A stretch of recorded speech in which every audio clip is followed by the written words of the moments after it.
The cold bites deeper than bullets in Montana 1875. Moonlight spills across fresh snow as a lone cabin stands defiant against the gathering darkness. Inside, weathered hands that once designed death now tremble slightly, loading a modified Colt with mechanical precision. These same fingers once drew blueprints that turned the tide of war, sketched nightmares that generals called salvation. Outside, 8 shadows converge through the pines, breath crystallizing in the midnight air, rifles gleaming. They've come for secrets buried beneath floorboards, for knowledge a nation would kill to possess. What they don't realize is that the gray-haired widow they've surrounded isn't just hiding from the world. She's been preparing for this moment for 20 years. The first shot will echo across the valley before dawn breaks. Some ghosts refuse to stay buried. Some sins demand reckoning. And sometimes the most dangerous weapon isn't what's in your hands, but what remains locked in your mind when everything else is burned away. The winter of 1875 in Montana Territory was one that old-timers would later describe as having teeth. Not the dull, worn-down molars of previous years, but razor-sharp incisors that bit through leather, wood, and bone with equal indifference. The kind of cold that turned breath into crystals that shattered against the ground. Catherine Sullivan stood at her cabin window watching those crystals form in the pre-dawn air. Her breath fogged the glass, creating a small circle of warmth that quickly surrendered to the frost creeping across the pane. At 53, the lines on her face ran deeper than the nearby creek beds, and her once auburn hair had long since faded to steel gray, pulled back in a severe bun that emphasized her sharp cheekbones and eyes the color of gunmetal. The cabin itself was unremarkable from the outside, a modest structure of rough-hewn logs that had weathered 15 Montana winters. Smoke curled from the stone chimney, the only evidence that the place was inhabited at all. It sat nestled between towering pines on the northern slope of a mountain that had no name on any map, just how Kate preferred it. She moved away from the window, her slight limp more pronounced in the morning cold. The injury was a souvenir from another life, one she'd spent 20 years trying to bury. Her fingers still nimble despite the arthritis beginning to twist, her knuckles reached for the iron kettle on the pot-bellied stove. The cabin's interior betrayed nothing of her past, simple furniture worn but clean. A bookshelf with engineering texts hidden behind romance novels. A sewing table that never saw much use. What couldn't be seen were the reinforced oak shutters that could drop at a moment's notice, the false floor beneath the bearskin rug, or the fact that every single piece of furniture could be repurposed in ways that would make a military engineer proud. Because that's exactly what Catherine Kate Sullivan had once been, though the world had known her only as E.H. Smith, the genius behind the deadlight repeater, the weapon that had turned the tide for the Union in the last year of the Civil War. Kate poured hot water over ground coffee beans, watching the dark liquid swirl and bloom. The morning ritual gave her hands something to do, while her mind wandered to places she tried to avoid. Today marked 20 years since the Battle of Cedar Creek, 20 years since she'd watched through a field glass as her creation tore through the Confederate lines with mechanical efficiency. 20 years since she'd realized what her brilliance had wrought. The subtle creak of a floorboard brought her thoughts sharply back to the present. She hadn't moved. Something outside had. Kate set the coffee pot down silently and glided to the corner where her Henry rifle stood waiting. Without making a sound, she slid it from its place and checked the chamber, loaded as always. She moved to the window again, this time staying to the side, peering through a narrow gap in the curtains. Nothing but the silent forest and endless white.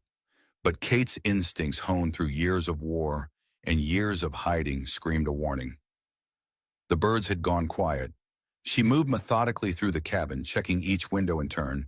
At the rear window, she caught a flash of movement, a shadow passing between trees nearly 200 yards out.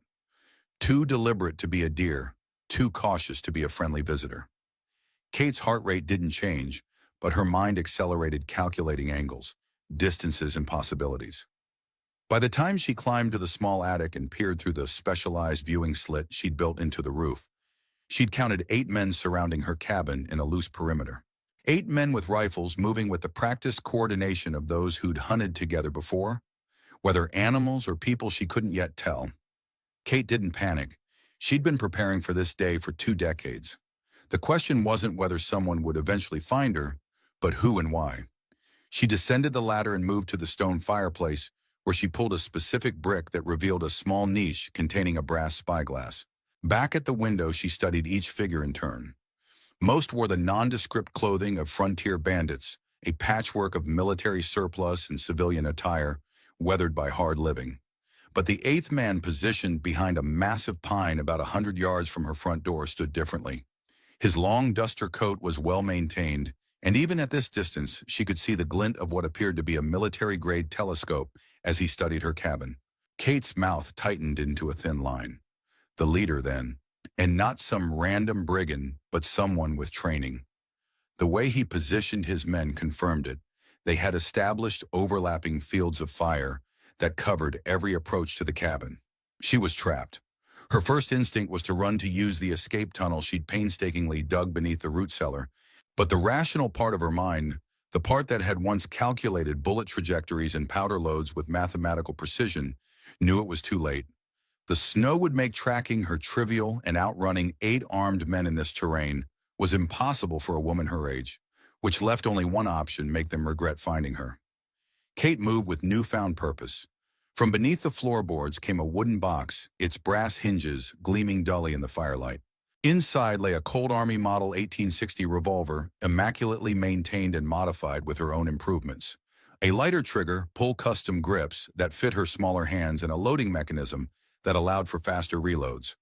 Next came ammunition, not the standard rounds sold in general stores, but hand-loaded cartridges with precisely measured powder charges. As she worked, her mind calculated. 8 men. The Henry had 16 rounds. The Colt, 6. 22 shots to deal with 8 targets in defensible positions. Not impossible odds, but not favorable either, especially since she hadn't fired at a human target in decades. From another hidden compartment, she withdrew a leather-bound notebook, its pages yellow with age. The spine cracked as she opened it to reveal detailed sketches of spring-loaded mechanisms, pressure plates, and tripwires, all annotated in a precise flowing script. E.H. Smith's handwriting. Her handwriting. "So be it," she whispered to the empty room. The sun was just cresting the eastern ridgeline when the cabin door swung open and Catherine Sullivan stepped onto her porch. She wore a simple wool dress beneath a heavy shawl, her gray hair still in its tight bun. To anyone watching, she appeared to be nothing more than an aging widow, starting her day perhaps a bit foolish to stand exposed, given the temperature, but otherwise unremarkable. "I know you're out there," she called, her voice carrying clearly in the still mountain air. 8 of you by my count. If you're hungry, I've got stew enough to share, provided you leave those rifles in the snow." Silence answered her. Kate nodded to herself as if this confirmed something and turned to go back inside. "Mrs. Sullivan." The voice came from behind the large pine, deep, authoritative, with a hint of a southern drawl. Or should I say Mrs. Smith? Kate froze one hand on the doorframe. 20 years of careful anonymity shattered in an instant. "I don't know any Smith," she replied, not turning around. A low chuckle. "I think we both know that's not true, ma'am, though I understand why the creator of the Deadlight might prefer to remain anonymous." Now she turned her eyes, scanning the tree line until they fixed on the figure behind the pine. "You have me at a disadvantage, Mr." The man stepped partially into view, keeping the tree between them. He was tall, with a neatly trimmed beard that couldn't quite hide a scar running along his jawline. His eyes, even at this distance, held the cold calculation of a predator. "Blackwood, Jack Blackwood, and I believe I have something that belongs to you." He raised his left hand, and between his gloved fingers, Kate could see a folded piece of yellowed paper. Even from the porch, she recognized the watermark of the War Department. "You've come a long way for nothing, Mr. Blackwood," Kate said evenly. "Whatever you think I have, I don't. I'm just an old woman living out her days in peace." "Peace," Blackwood repeated as if tasting the word. "Is that what you call it, hiding from what you've created?" He tucked the paper away. "We both know that's not true, Mrs. Smith. You've been hiding, yes, but not in idleness. The rumors have reached as far as St. Louis. The Final Light. Your masterpiece." Kate's expression didn't change, but inwardly she cursed. The Final Light had never existed beyond theoretical sketches, a weapon so advanced it would have made the Deadlight look like a child's toy. She'd burned those sketches years ago, or thought she had. "Rumors are just that, Mr. Blackwood. Rumors. Then you won't mind if we search your lovely home?" It wasn't a question. With a subtle hand signal, 2 of his men emerged from the tree line, rifles ready. Kate's eyes narrowed slightly. You seem to be laboring under the misapprehension that you're welcome on my property, Mr. Blackwood. Hospitality isn't my concern, ma'am. Necessity is. His voice hardened. We can do this the easy way you cooperate, show us what we came for, and we leave you to your peace. Or there's the hard way. And what would that be? Blackwood's smile didn't reach his eyes. We burn this place to the ground with you in it and sift through the ashes at our leisure. Kate nodded slowly as if considering his offer. Her gaze drifted past him, taking in the positions of the other men. 7 visible now, which meant one was there, behind the woodshed, positioned to rush the back door if she retreated inside. Very well, Mr. Blackwood, she said finally. I see you leave me little choice, but I'll need time to gather my things. The designs you seek aren't just lying about. Blackwood studied her for a long moment, then nodded. You have until sunset. I'm a reasonable man, Mrs. Smith, but don't mistake my reasonableness for weakness. His eyes hardened. And don't think we won't be watching every move you make. Kate offered a thin smile. I wouldn't dream of it, Mr. Blackwood. She turned and walked back inside, closing the door behind her with deliberate calm. Only when she was certain she couldn't be seen did she lean against the wall, allowing herself 3 deep breaths, no more, before pushing away and moving toward the hearth. Outside, Blackwood watched the cabin door close, then retreated to the cover of the trees. One of his men, a burly figure with a red beard visible beneath his scarf, approached cautiously. You believe her boss about needing time? Blackwood's eyes never left the cabin. No, Reed, I don't. I believe Mrs. Smith is currently deciding whether to run or fight. A thin smile touched his lips. I'm rather hoping for the latter. Inside, Kate was already moving with practiced efficiency. From beneath the floorboards came not just weapons, but tool-specialized implements that looked more at home in a machinist's workshop than a mountain cabin. She dragged a heavy trunk from beneath her bed and unlocked it with a key she wore around her neck, revealing neatly organized components, springs, gears, firing pins, and small metal tubes sealed with wax. As she worked, time seemed to slow her mind, retreating into the methodical precision that had once made her the most sought-after weapons designer in the Union. She didn't know Blackwood, but she knew his type, a man who thought he could wield power he didn't fully understand. A man who believed his cause, whatever it might be, justified any means.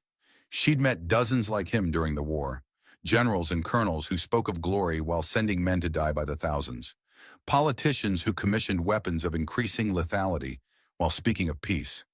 Kate had believed them once, had believed that her creations would end the war sooner, save lives in the long run. That delusion had died at Cedar Creek along with her husband Thomas, and any notion that her genius served a greater good. The grandfather clock in the corner chimed noon, startling her from her thoughts. 6 hours until sunset. Not much time, but it would have to be enough. From another hidden compartment came a brass telescope more powerful than any cavalry officer's field glass. Kate crawled to the attic again, moving carefully to avoid creating telltale shadows at the windows. Through a cleverly disguised viewing port in the roof, she studied each of Blackwood's men, in turn noting their positions, their weapons, and most importantly, their discipline.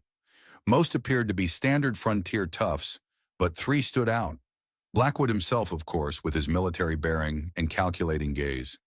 A younger man with a shock of blonde hair and a Springfield rifle that he handled with the unconscious familiarity of a trained marksman.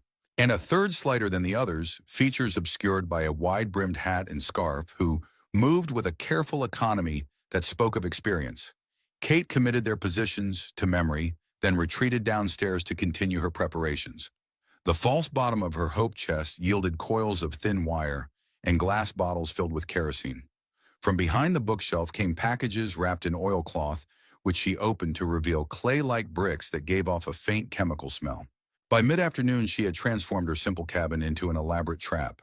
Tripwires connected to hair trigger mechanisms, floorboards that would collapse under sufficient weight, a pressure plate by the rear door that, when triggered, would release a spring-loaded shotgun mounted beneath the kitchen table. As the sun began its descent toward the western mountains, Kate made her final preparations. She changed from her dress into sturdy trousers and a flannel shirt, clothes she hadn't worn in public for years.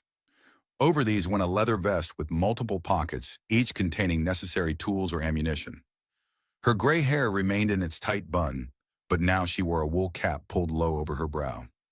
The last rays of sunlight painted the snow-covered landscape in hues of amber and gold as Kate took up position in the small attic space. Through a narrow firing port cut into the gable, she had a clear view of the approach to her cabin. The Henry rifle rested comfortably against her shoulder, its weight familiar despite the years. Below, she heard the cabin door open exactly as she'd planned, making it appear she'd fled through the back while leaving the front unlatched. She slowed her breathing, focusing on the tree line, where Blackwood's men would emerge. Minutes passed. The shadows lengthened across the snow. Kate remained motionless, her finger resting lightly beside the trigger guard. Not on it, never on it, until ready to fire. A lesson she'd taught countless soldiers during the war. Movement. A figure emerged from behind, a pine rifle at the ready, advancing cautiously toward the cabin. Not Blackwood, one of his underlings sent to verify whether the cabin was truly empty. Behind him, a second man appeared, then a third spreading out to approach from multiple angles. Kate tracked the first man through the rifle's iron sights, leading him slightly to account for the slight breeze. As he reached the halfway point between trees and porch, she exhaled slowly and squeezed the trigger. The Henry's report shattered the mountain stillness. The man dropped without a sound, face first into the snow, a crimson stain spreading outward like spilled wine. His companions froze, then dove for cover, shouting warnings to the others. Kate worked the lever action smoothly, ejecting the spent casing and chambering a fresh round. She shifted position, knowing the muzzle flash would have revealed her location. Through another firing port in the opposite side of the attic, she caught a glimpse of a figure rushing from tree to tree, heading for the blind spot on the cabin's western side. She waited until he broke cover for the final dash, then fired again. The man staggered but didn't fall wounded, rather than killed. Kate frowned, her aim was off. 20 years of peace had dulled her edge. She worked the lever again and fired a follow-up shot that found its mark. The man collapsed, clutching his chest. 2 down, 6 to go. Below, she heard the crash of breaking glass as someone smashed a window. A moment later, a metallic clink told her one of her tripwires had been triggered. The resulting explosion wasn't large. She'd calibrated it precisely to minimize damage to her home, but the scream that followed confirmed its effectiveness. Kate allowed herself a grim smile. 3 down. Mrs. Smith, Blackwood's voice carried clearly from the trees. I admire your preparations, but this is futile. You're one against many, and backup is coming by nightfall. Kate didn't respond, instead moving silently to another position. Through the viewing port, she could see Blackwood had taken cover behind a large rock outcropping about 80 yards from the cabin. I don't want to kill you, he continued. Your mind is too valuable. Give us the final light designs, and I give you my word, you'll live to see another sunrise. Still, Kate remained silent. Let him talk. Each word helped her pinpoint his location. Have it your way, Blackwood called after receiving no response. He gestured to his remaining men, and they began to move in a coordinated pattern using trees and rocks for cover as they closed in on the cabin. Kate watched their approach through her scope, assessing which posed the most immediate threat. The marksman with the Springfield had taken position on a small rise where he'd have a clear shot at anyone leaving the cabin. He had to be next. She shifted to a third firing position, this one allowing her to sight the rise. The marksman had made himself a difficult target with only his head and shoulders visible above a fallen log. It would be a challenging shot under ideal circumstances, and these were far from ideal. Kate steadied her breathing, recalled the wind's direction, and made a minute adjustment to her aim. As her finger tightened on the trigger, a flicker of movement caught her attention.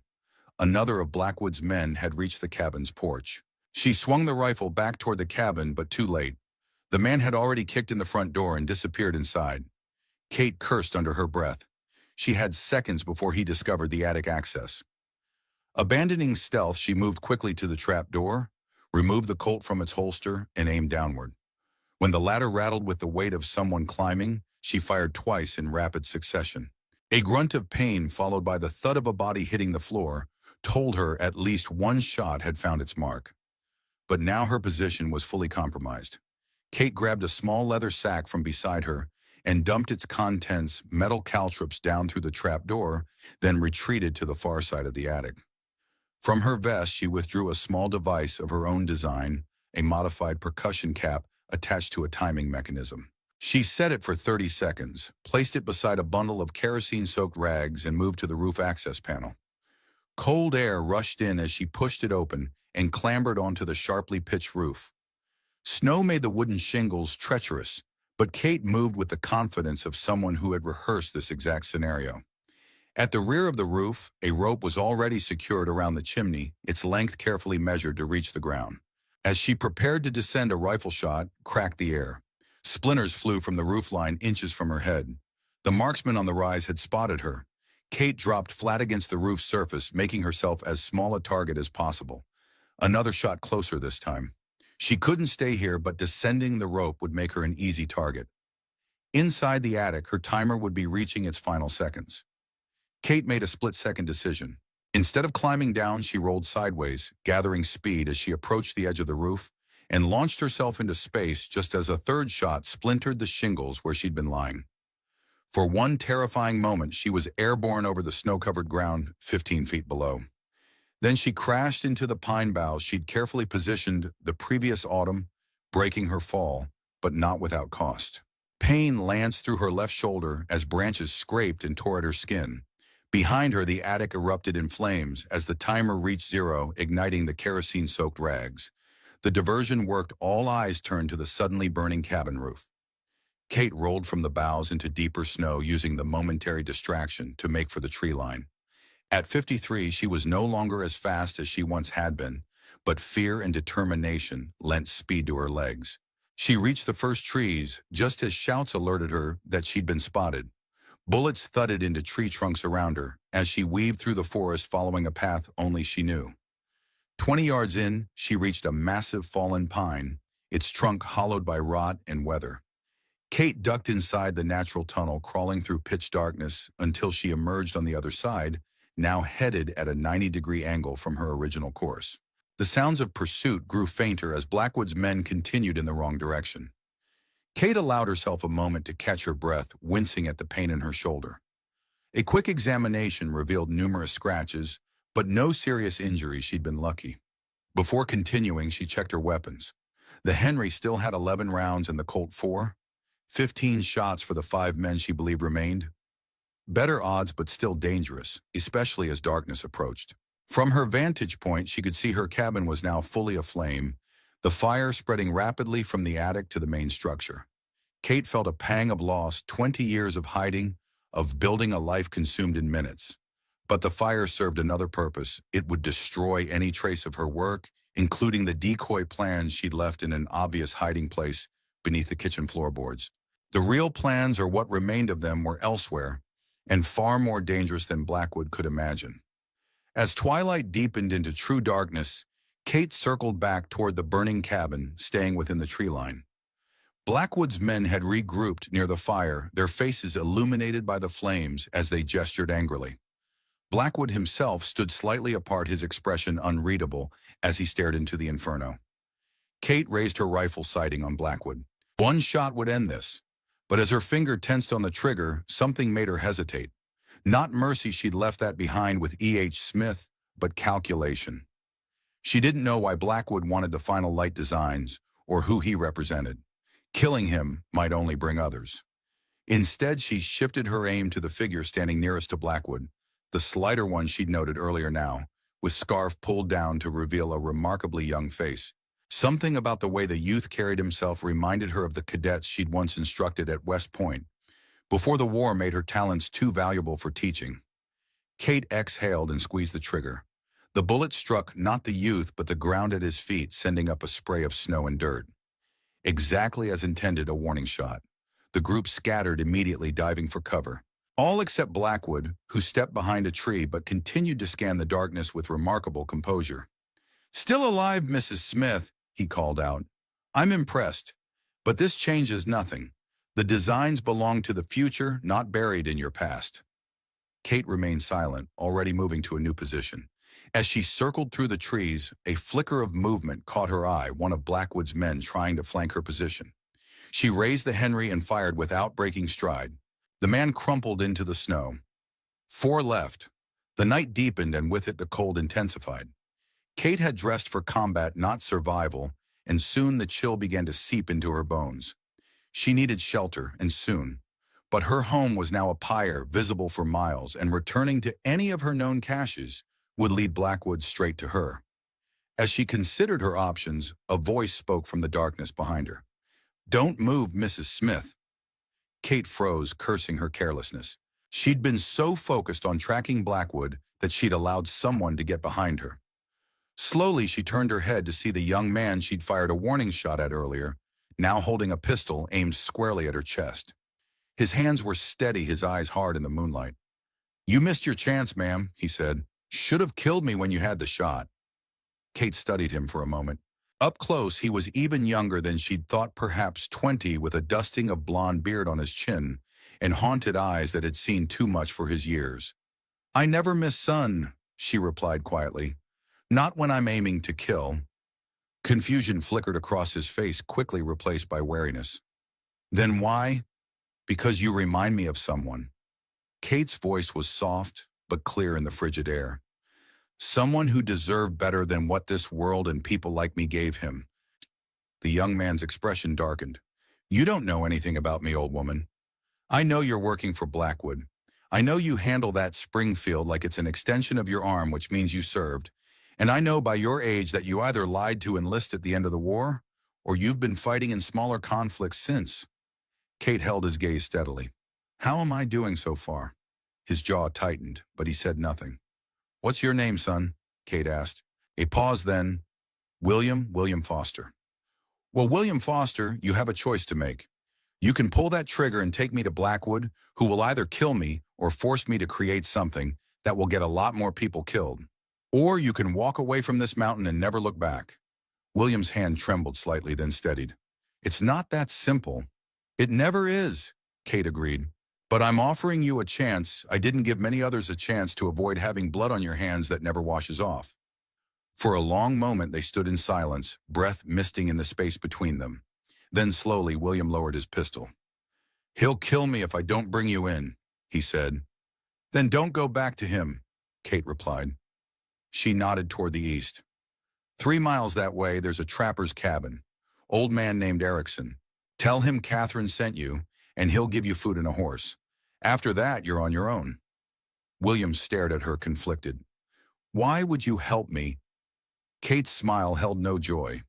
"Maybe I'm trying to balance the scales in my own small way." She nodded toward his pistol. "You'll need to decide quickly, Mr. Foster. Your friends won't be far behind." The young man hesitated a moment longer, then nodded once. "What will you do?" "Finish what I started." Kate hefted her rifle. "Now go. And whatever you do after tonight, remember, there's always a choice." William backed away a few steps, then turned and disappeared into the darkness. Kate watched until she could no longer hear his footsteps crunching in the snow, then continued her circuit of the burning cabin. From her new position, she could see Blackwood had moved his remaining men to the west side of the clearing, away from the heat of the fire.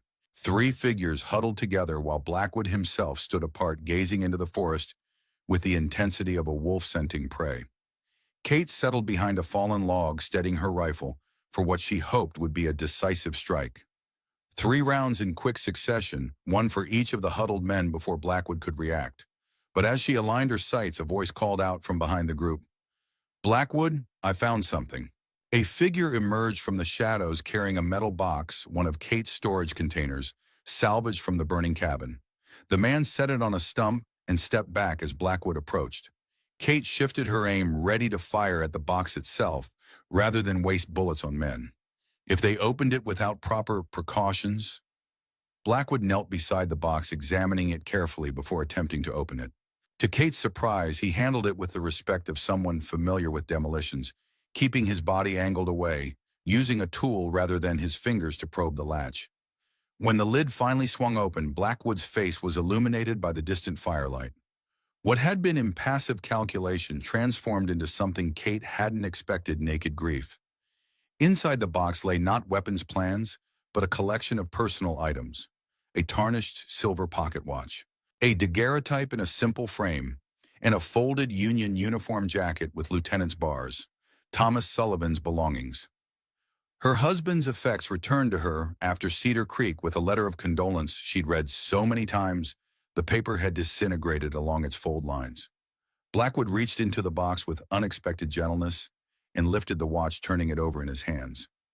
Even from her position, Kate could see the engraving on its back catch the firelight. T.S. With love, always, K. Her vision blurred an unwelcome weakness she couldn't afford. She blinked rapidly to clear it, refocusing on Blackwood, who now held the daguerreotype. His expression had shifted again from grief to something harder, colder.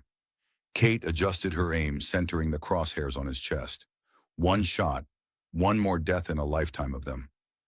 What difference would it make? Her finger tightened on the trigger. I knew him, you know. Blackwood's voice carried clearly through the night air, though he spoke softly as if addressing the photograph rather than the darkness surrounding him.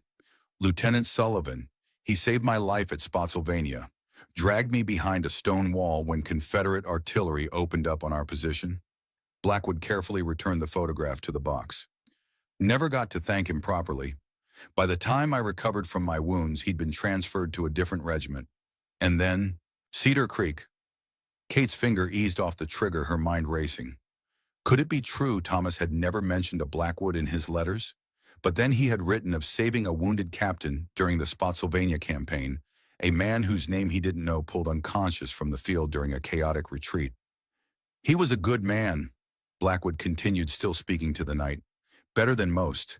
He didn't deserve to die testing a weapon his own wife designed.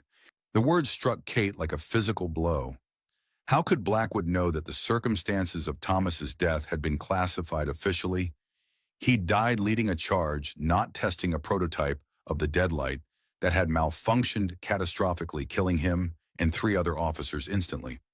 Only someone with access to the highest levels of Union intelligence would know that truth. He believed in you, Mrs. Smith, Blackwood said, his voice hardening.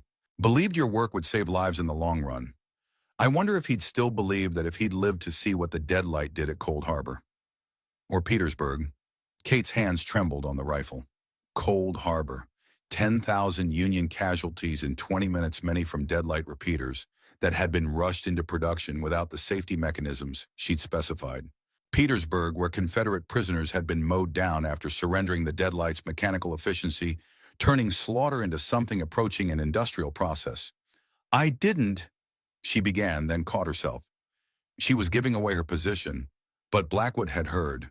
He turned in her direction, though he couldn't possibly see her in the darkness beyond the firelight. There she is, he said softly, then louder. You didn't what, Mrs. Smith didn't mean for it to be used that way. Didn't think about the consequences of putting such a weapon in the hands of men who see other men as obstacles rather than human beings. Kate remained silent, but her mind whirled. Blackwood knew too much about Thomas, about her work, about her guilt. This was no random bandit seeking the final light designs for profit. This was something else entirely. I know you're out there, Catherine, Blackwood continued, and I know you're wondering who I really am and what I want. He gestured to his men who spread out searching the tree line. So let me tell you a story while my boys hunt you down. He paced slowly in front of the burning cabin, his silhouette stark against the flames. After the war, I was recruited by the War Department, Special Projects Division. My job was to track down and secure strategic assets, scientists, engineers, and inventors whose work might benefit the United States in future conflicts. Blackwood's smile was a cold thing in the firelight. Your name was at the top of my list. E.H. Smith, the ghost genius, who disappeared after creating the most effective infantry weapon of the war. Kate's mind raced. The War Department had searched for her certainly, but she'd covered her tracks well. Changed her name legally, lived as Thomas's widow, rather than the brilliant E.H. Smith. Only a handful of people had known her true identity, and most of them were dead. Took me years to connect Catherine Sullivan to E.H. Smith. Blackwood continued. Years more to track you to this godforsaken mountain, and all that time the rumors kept growing, that you hadn't stopped inventing, that somewhere in these woods you were working on something that would make the deadlight look like a child's toy. He paused, staring directly toward Kate's position, though she was certain he couldn't actually see her. The final light, a weapon that could end all wars by making them too terrible to contemplate. That's what they say you've created, Mrs. Smith. One of Blackwood's men had worked his way around to Kate's left flank, moving cautiously through the trees. She shifted position slightly, keeping the rifle trained on Blackwood, while monitoring the approaching threat from her peripheral vision. "But here's what's interesting," Blackwood said. "The War Department doesn't know I'm here. They gave up on finding you years ago, content to let sleeping dogs lie. This isn't about them or their endless appetite for new ways to kill." The approaching man was now less than 20 yards away. Kate tightened her grip on the rifle, preparing to fire if necessary. "This is about the future, Mrs. Smith, about ensuring that what happened to men like Lieutenant Sullivan never happens again." Blackwood's voice took on an almost evangelical quality. "The final light isn't meant to be used. It's meant to exist as a threat so terrible that peace becomes the only rational choice." The man to Kate's left stepped on a fallen branch. The crack echoed through the night, and Kate swung the rifle in his direction, firing without hesitation. The man fell backward with a strangled cry. In the same motion, Kate rolled away from her position, anticipating return fire. It came immediately, rifle shots tearing through the underbrush where she'd been moments before. "Hold your fire!" Blackwood shouted. "I want her alive!" Kate scrambled through the snow on hands and knees, keeping low as bullets whined overhead. She reached a cluster of boulders and pressed herself against their cold surface, breathing heavily. 3 men left Blackwood and his 2 remaining followers, but now they knew approximately where she was, and they'd be closing in from multiple directions. She checked her weapons again. 9 rounds in the Henry, 4 in the Colt. More than enough if her aim held true. A movement caught her eye, a shadow detaching itself from the tree line, approaching her position from the right. Kate swung the rifle around, sighted and fired. The shadow staggered, then crumpled. 8 rounds left. "That's Franklin's boy. You just killed Mrs. Smith," Blackwood called out. "Franklin the blacksmith, the one who's been watching over you these past 15 years. Kate froze. Franklin, the grizzled old blacksmith from the settlement 10 miles downriver. The man who repaired her tools without asking questions, who respectfully called her Widow Sullivan, and never seemed to connect her to the war that had taken his own son. "You're lying," she called back, her voice steady despite the cold knot forming in her stomach. "Am I? Check for yourself." Young Jacob, there was the spitting image of his father. Same red beard, same broad shoulders. Cautiously, Kate peered around the boulder. The man she'd shot lay face up in the snow, the moonlight revealing a shock of red hair, framing a young face that did indeed resemble Franklin. "Why?" she whispered, though there was no one to hear. "Because Franklin finally realized who you really were?" Blackwood answered as if he'd heard her. Realized that the woman he'd protected for years was the same one who designed the weapon that killed his eldest at Antietam. Kate's mind reeled. Franklin had had 2 sons. The elder James had indeed died at Antietam. But that had been before the Deadlights deployment, before her designs had ever left the drawing board. Unless a terrible suspicion bloomed in her mind. The prototype, the very first working model of what would become the Deadlight, tested in secret on the Antietam battlefield. She'd never known which units had been equipped with it, had never wanted to know. "Franklin's been watching you for years," Blackwood continued. "At first just because you were a woman alone, and he's a decent man despite everything. But when he realized who you really were," a cold chuckle. "Well, let's just say it didn't take much persuading to get him to tell me where to find you." Kate felt something break inside her. Not her resolve that remained as steel, but the fragile peace she'd built around her existence here. The illusion that she could ever truly escape what E.H. Smith had created. "So what now, Blackwood?" she called out. "You've lost 5 men trying to capture me. Is the final light really worth that much blood?" "That's a question you should ask yourself, Mrs. Smith," Blackwood replied. "You've already killed 5 men tonight to protect your secrets. What's a few more compared to the thousands who died by your previous invention?" Kate had no answer for that. The weight of those deaths had been her constant companion for 20 years, a burden she'd never been able to set down. "Let me make you an offer," Blackwood said after a moment of silence. "Surrender now. Come with me willingly, and I'll see that your work is used only as I've described, as a deterrent, never as a weapon. You have my word." "The word of a man who surrounds an old woman's home with gunmen?" Kate's laugh was bitter. "Forgive me if I find it somewhat lacking in credibility." "Fair enough," Blackwood conceded. "But consider the alternative. Even if you kill me and my remaining men, others will come. The rumors about the final light have spread too far. Someone will find you eventually, Mrs. Smith, and they might not be as idealistic as I am. Kate knew he was right. If Blackwood had tracked her down after all these years, others could too. And not all would share his apparent desire to use her work as a deterrent rather than a weapon. But surrender wasn't in her nature. And after what had happened with the Deadlight, she'd sworn never again to create something that could be turned against its intended purpose. "I'm going to count to 10, Mrs. Smith," Blackwood called out, "at which point my men will advance on your position, and this ends one way or another." Kate weighed her options. The night was deep now, the temperature plummeting. She was outnumbered, injured, and growing colder by the minute. Her cabin was ashes. Most of her supplies were gone, but she still had one card to play. "One," Blackwood began. Kate holstered her revolver and slung the Henry over her shoulder. "Two." From inside her vest, she withdrew a small metal cylinder, no larger than a pen but significantly heavier. "Three." She twisted the cylinder's cap, revealing a small button recessed into its end. "Four." Taking a deep breath, Kate pressed the button and then hurled the cylinder toward the remnants of her burning cabin, where Blackwood stood silhouetted against the flames. "Five."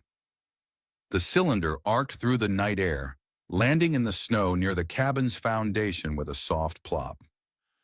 "Six." Kate turned and ran, not toward the tree line but directly away from the cabin, toward the steepest part of the slope behind her. "Seven." She scrambled up the incline, boots slipping on ice-covered rocks, hands grasping at exposed roots and branches. 8. Behind her, a mechanical whirring sound emanated from the cylinder, barely audible over Blackwood's counting and the crackling flames. 9. Kate reached the crest of the slope and dove headlong into the snow on the other side, covering her head with her arms. 10. The world exploded in light and sound. Not the mundane boom of black powder, but something deeper, more profound, a concussive force that seemed to compress the air itself, followed by a flash so intense it turned night to brightest day for one terrible instant. The shockwave hit Kate like a physical blow, driving the air from her lungs even as it lifted her bodily and threw her several yards farther down the slope. She tumbled through snow and underbrush, the world spinning around her, until she crashed against the trunk of a pine tree with enough force to momentarily stun her. When she could breathe again, Kate raised her head cautiously. The mountainside behind her was eerily silent. No shouting, no gunfire. Just the distant crackle of flames and the soft hiss of snow falling from branches disturbed by the blast. She struggled to her feet, wincing at the new pains joining her previous injuries. Nothing seemed broken, but she'd be a mass of bruises come morning if she lived to see it. Kate climbed back to the crest of the slope and peered over. Where her cabin had stood was now a crater, its edges glowing with unnatural blue-white light that slowly faded as she watched. Of Blackwood and his men there was no sign, only scattered debris and dark patches in the snow that she knew instinctively were not shadows. The final light. Not the weapon Blackwood had sought, but a small portable version she'd created specifically to destroy her research should anyone ever come looking for it. A miniaturized version of the theoretical weapon she'd been developing when Thomas died, a fraction of its power, but still unlike anything the world had seen. And now, like her cabin and her peaceful existence, it was gone, used up in one brilliant flash that had taken with it the last physical evidence of E.H. Smith's final creation. Kate stood on the ridgeline, the cold wind cutting through her torn clothing, and felt not relief, not exactly, but perhaps an end to something that had been unfinished for too long. She turned away from the crater and began walking north toward the high country where she maintained a small survival cache. By dawn, she'd be miles from here, with enough supplies to last until she reached the next territory. E.H. Smith would disappear again, this time for good, and Catherine Sullivan along with her. But as she crested the next ridge, a voice called out from the darkness behind her. "It wasn't what I expected." Kate whirled the Henry, coming up instinctively. Blackwood stood 20 yards away, his coat singed in torn blood streaming from a cut above his eye, but very much alive. "How?" she began. "I suspected you might have something waiting for us," he said, his voice raspy with smoke. Sent my men forward while I circled around. Good thing, too. He gestured vaguely toward the crater. That was impressive. Not quite what the rumors described, but impressive nonetheless. Kate kept the rifle trained on him. That's all that's left of the final light Blackwood. A countermeasure, not a weapon. The plans, the research, it's all gone. Blackwood studied her for a long moment, his expression unreadable in the moonlight. Then to her surprise, he nodded. I believe you, he said. No one creates something like that as just a countermeasure.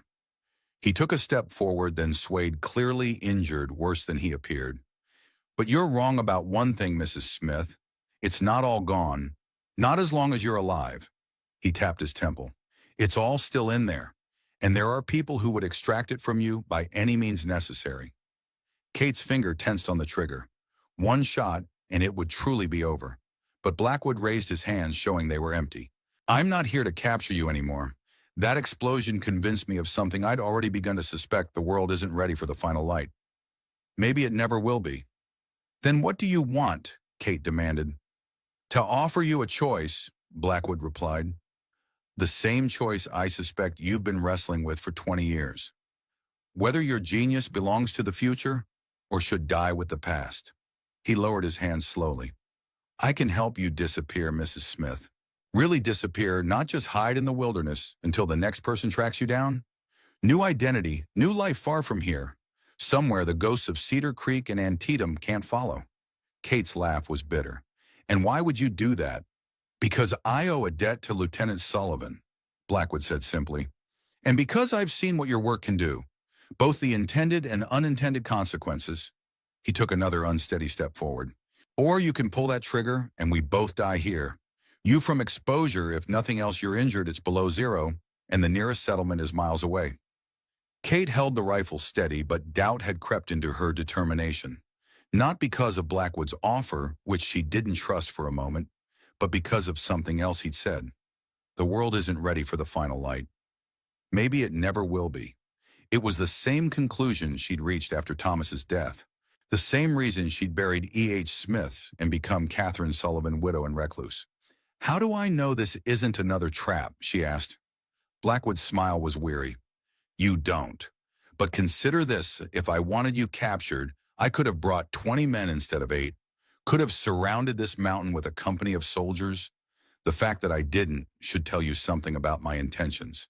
He swayed again, more pronounced this time, and Kate realized he was on the verge of collapse. Whatever injuries the explosion had dealt him were serious.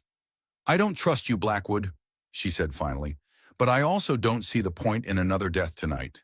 She lowered the rifle slightly. So make your offer, and we'll see.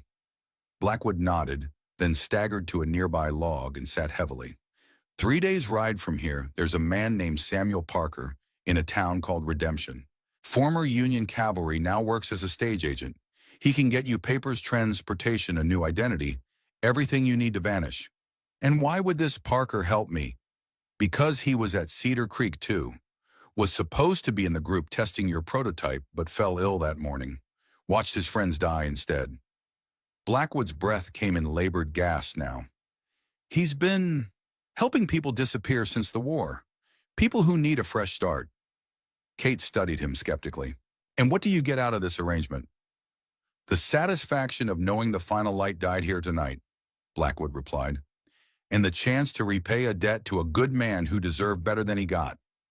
He reached into his coat pocket, movements slow and deliberate to avoid alarming her, and withdrew a folded paper. Map to Redemption and a letter of introduction to Parker. Tell him Jack sent you. Kate made no move to take the offered items. And if I refuse, if I just walk away, then we both know it's only a matter of time before someone else comes looking, Blackwood said. Someone who won't be deterred by a few deaths or impressed by a weapon designed never to be used again. He held her gaze steadily. Someone who might succeed where I failed and put your genius back to work, creating things that kill. The cold night air hung between them, filled with unspoken truths. Kate knew he was right. The War Department might have given up looking for E.H. Smith, but others wouldn't. Private interests, foreign governments, anyone who believed the final light could be recreated and controlled. And she was tired. Tired of running, tired of hiding, tired of carrying the weight of what she'd created and what it had cost. Slowly, she lowered the rifle and approached Blackwood. She took the offered map and letter, tucking them inside her vest. "How do I know you won't just follow me to this redemption place?" she asked. Blackwood's smile held no humor. "I don't think I'll be following anyone anywhere, Mrs. Smith." He opened his coat to reveal a spreading dark stain across his shirt. "Your little device did more damage than I let on." Kate stared at the wound, recognizing immediately that it was mortal. Internal bleeding, probably from the concussive force of the explosion. He might last hours, but not days. "Why help me if you're dying?" she asked, genuine curiosity in her voice. Blackwood's eyes seemed to look past her into the distance, or perhaps the past. "Because Thomas Sullivan pulled me from that field at Spotsylvania when easier to leave me? Because I've spent 10 years hunting people who were just trying to forget." His gaze refocused on her. "And because I've seen enough death for one lifetime." Kate nodded slowly. She understood that sentiment all too well. "What will you do now?" Blackwood asked. Kate considered the question. The possibility of a new identity, a new beginning, was tempting. But something held her back, the same something that had kept her in these mountains for 20 years. "I don't know," she admitted finally. "But whatever it is, E.H. Smith stays dead and buried." Blackwood nodded, seemingly satisfied with her answer. "Fair enough." He looked up at the night sky, where the first hint of dawn was lightening the eastern horizon. "You should go. It's a long walk to anywhere from here." Kate hesitated, then reached into her vest and withdrew a small tin. She opened it to reveal several paper packets. "Willow bark extract, for the pain." She set it on the log beside him, their eyes meeting briefly in a moment of understanding that needed no words. Then she turned and walked away, heading north into the darkness. She didn't look back, but she could feel Blackwood's gaze following her until she disappeared into the trees. As the rising sun painted the eastern sky in hues of pink and gold, Catherine Sullivan, or whatever name she might choose next, vanished into the vastness of the Montana wilderness, leaving behind the ashes of one life and the uncertain promise of another. In the clearing where her cabin had once stood, Jack Blackwood sat alone, watching the sunrise with the peaceful expression of a man who had at last paid his debts. 3 days later, Catherine Sullivan stood at the edge of the settlement, called Redemption, her breath misting in the crisp morning air. The journey had been arduous, 20 miles on foot through snow-covered mountains, sleeping in crude shelters and eating whatever she could forage or hunt with her dwindling ammunition. The wound in her shoulder had developed an angry red infection, and exhaustion weighed on her like a physical burden. The town itself was unremarkable. A single dirt street lined with weather-beaten buildings, most still shuddered against the pre-dawn chill. A hand-painted sign proclaimed Redemption Pop 342, though Kate suspected that number was both optimistic and outdated. She adjusted the scarf covering the lower half of her face and tugged her hat lower, obscuring her features before stepping into the street. The few people already moving about, a stable boy mucking out stalls, a shopkeeper sweeping his porch, paid her little attention. Just another traveler, unremarkable in a frontier where everyone was from somewhere else. The stage office was easy to find, situated near the center of town. A faded placard identified it as Overland Express, though the building itself looked like it had seen better days. Kate approached cautiously, Blackwood's letter of introduction tucked inside her coat, the Colt pistol a reassuring weight against her hip. She still wasn't sure she trusted Blackwood's final gesture. For all she knew, the Samuel Parker could be waiting to arrest her, or worse. But she had few options, and the promise of a new identity, a chance to truly disappear, was too tempting to ignore. The office was empty save for a middle-aged man behind the counter, his hair shot through with gray, and his face weathered by sun and wind. He looked up as Kate entered, his expression neutral. "Help you?" he asked, not unfriendly but not welcoming either. Kate approached the counter, staying alert. "I'm looking for Samuel Parker." The man's eyes narrowed slightly. "What business you got with him?" "Personal," Kate replied. "Jack sent me." The change was subtle but immediate. The man's posture straightened, his gaze sharpening as he reassessed her. After a moment, he nodded and turned toward a door behind the counter. "Sam," he called, "got someone here to see you. Says Jack sent him." A shuffling sound came from the back room, and moments later the door opened to reveal an older man, perhaps 60, with a shock of white hair and a neatly trimmed beard. He walked with a pronounced limp favoring his left leg, and his right sleeve was pinned up at the elbow, the arm missing below it. Kate felt a jolt of recognition, though she was certain they'd never met. There was something in his bearing, the way he carried himself despite his injuries, that spoke of a military past. The way he assessed her with a quick, comprehensive glance confirmed it. "Jack, who?" he asked, his voice surprisingly gentle for a man of his size. Kate hesitated, then replied, "Blackwood." Samuel Parker's expression didn't change, but something in his eyes did, a flicker of calculation, perhaps, or recognition. "Hank, why don't you take your breakfast over at Molly's?" he said to the other man. "I'll mind the office for a spell." Hank looked between them, clearly curious, but nodded and reached for his coat. "Suit yourself, but if the 8 o'clock stage is late again, old man Whitaker's going to have your hide." Samuel waved him off with his one hand. "Whitaker's been threatening that since '68. I ain't worried yet." Once Hank had left, closing the door behind him, Samuel turned his full attention to Kate. "You'd better come on back," he said, gesturing toward the room he'd emerged from. "Folks here tend to notice when strangers linger too long in public." Kate followed him into what appeared to be a combination office and living quarters. A desk piled with papers occupied one corner, while a cot and small stove took up another. Maps covered the walls, marked with routes and notations in a precise hand. Samuel closed the door and motioned for Kate to take the room's only chair. "Now then," he said, leaning against the desk, "what's Jack Blackwood sending my way this time?" Kate remained standing. "He gave me this," she said, withdrawing the folded letter from inside her coat. Samuel took it with his one hand, broke the seal, and read it quickly. His expression grew increasingly grave as his eyes scanned the page. When he finished, he looked up at Kate with new intensity. "You're Smith," he said, not a question. Kate tensed. "Blackwood said you could help me disappear." Samuel studied her for a long moment, then nodded slowly. "That I can. Been doing it long enough." He tossed the letter onto the desk. "What Jack doesn't say is why I should.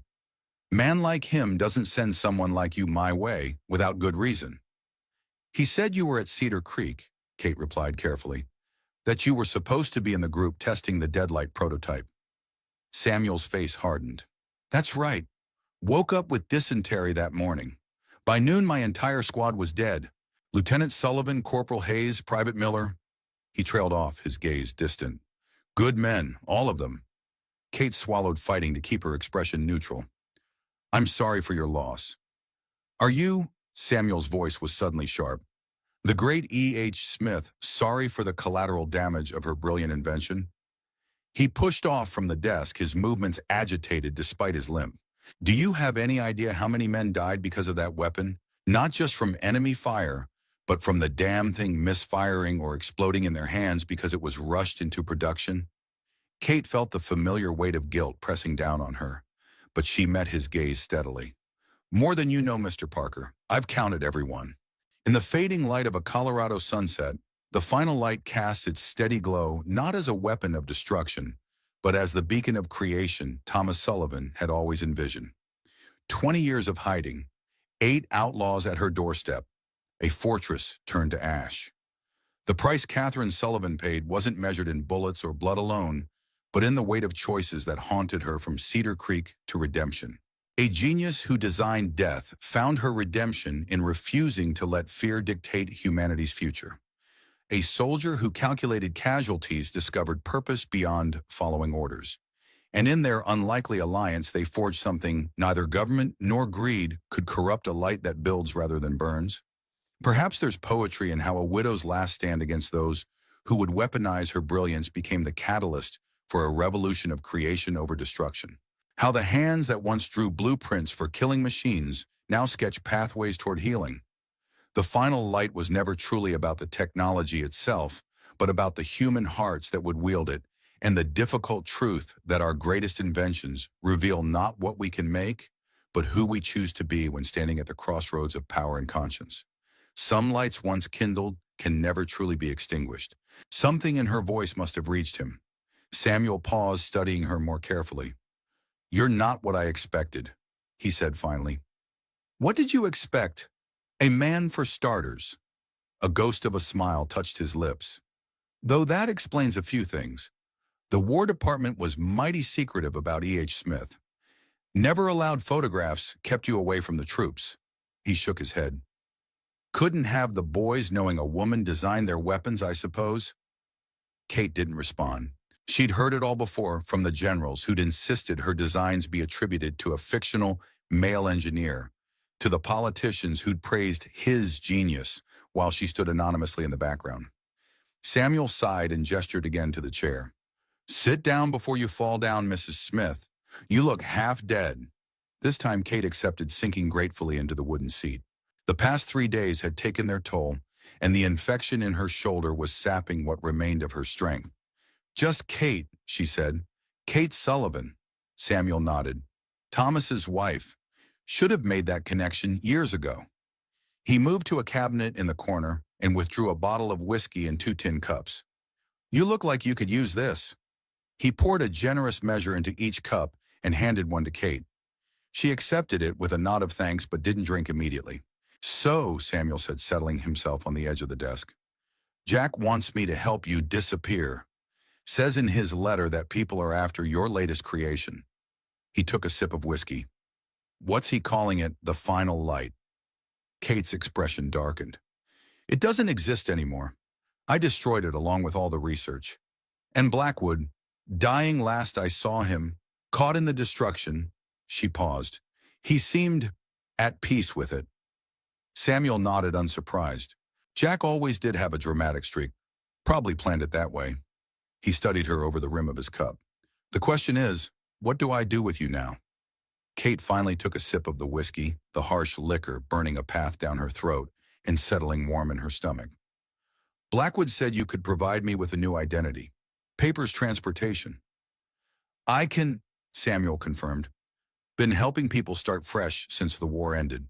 Mostly veterans who couldn't go home again, a few deserters who had their reasons. He set his cup down.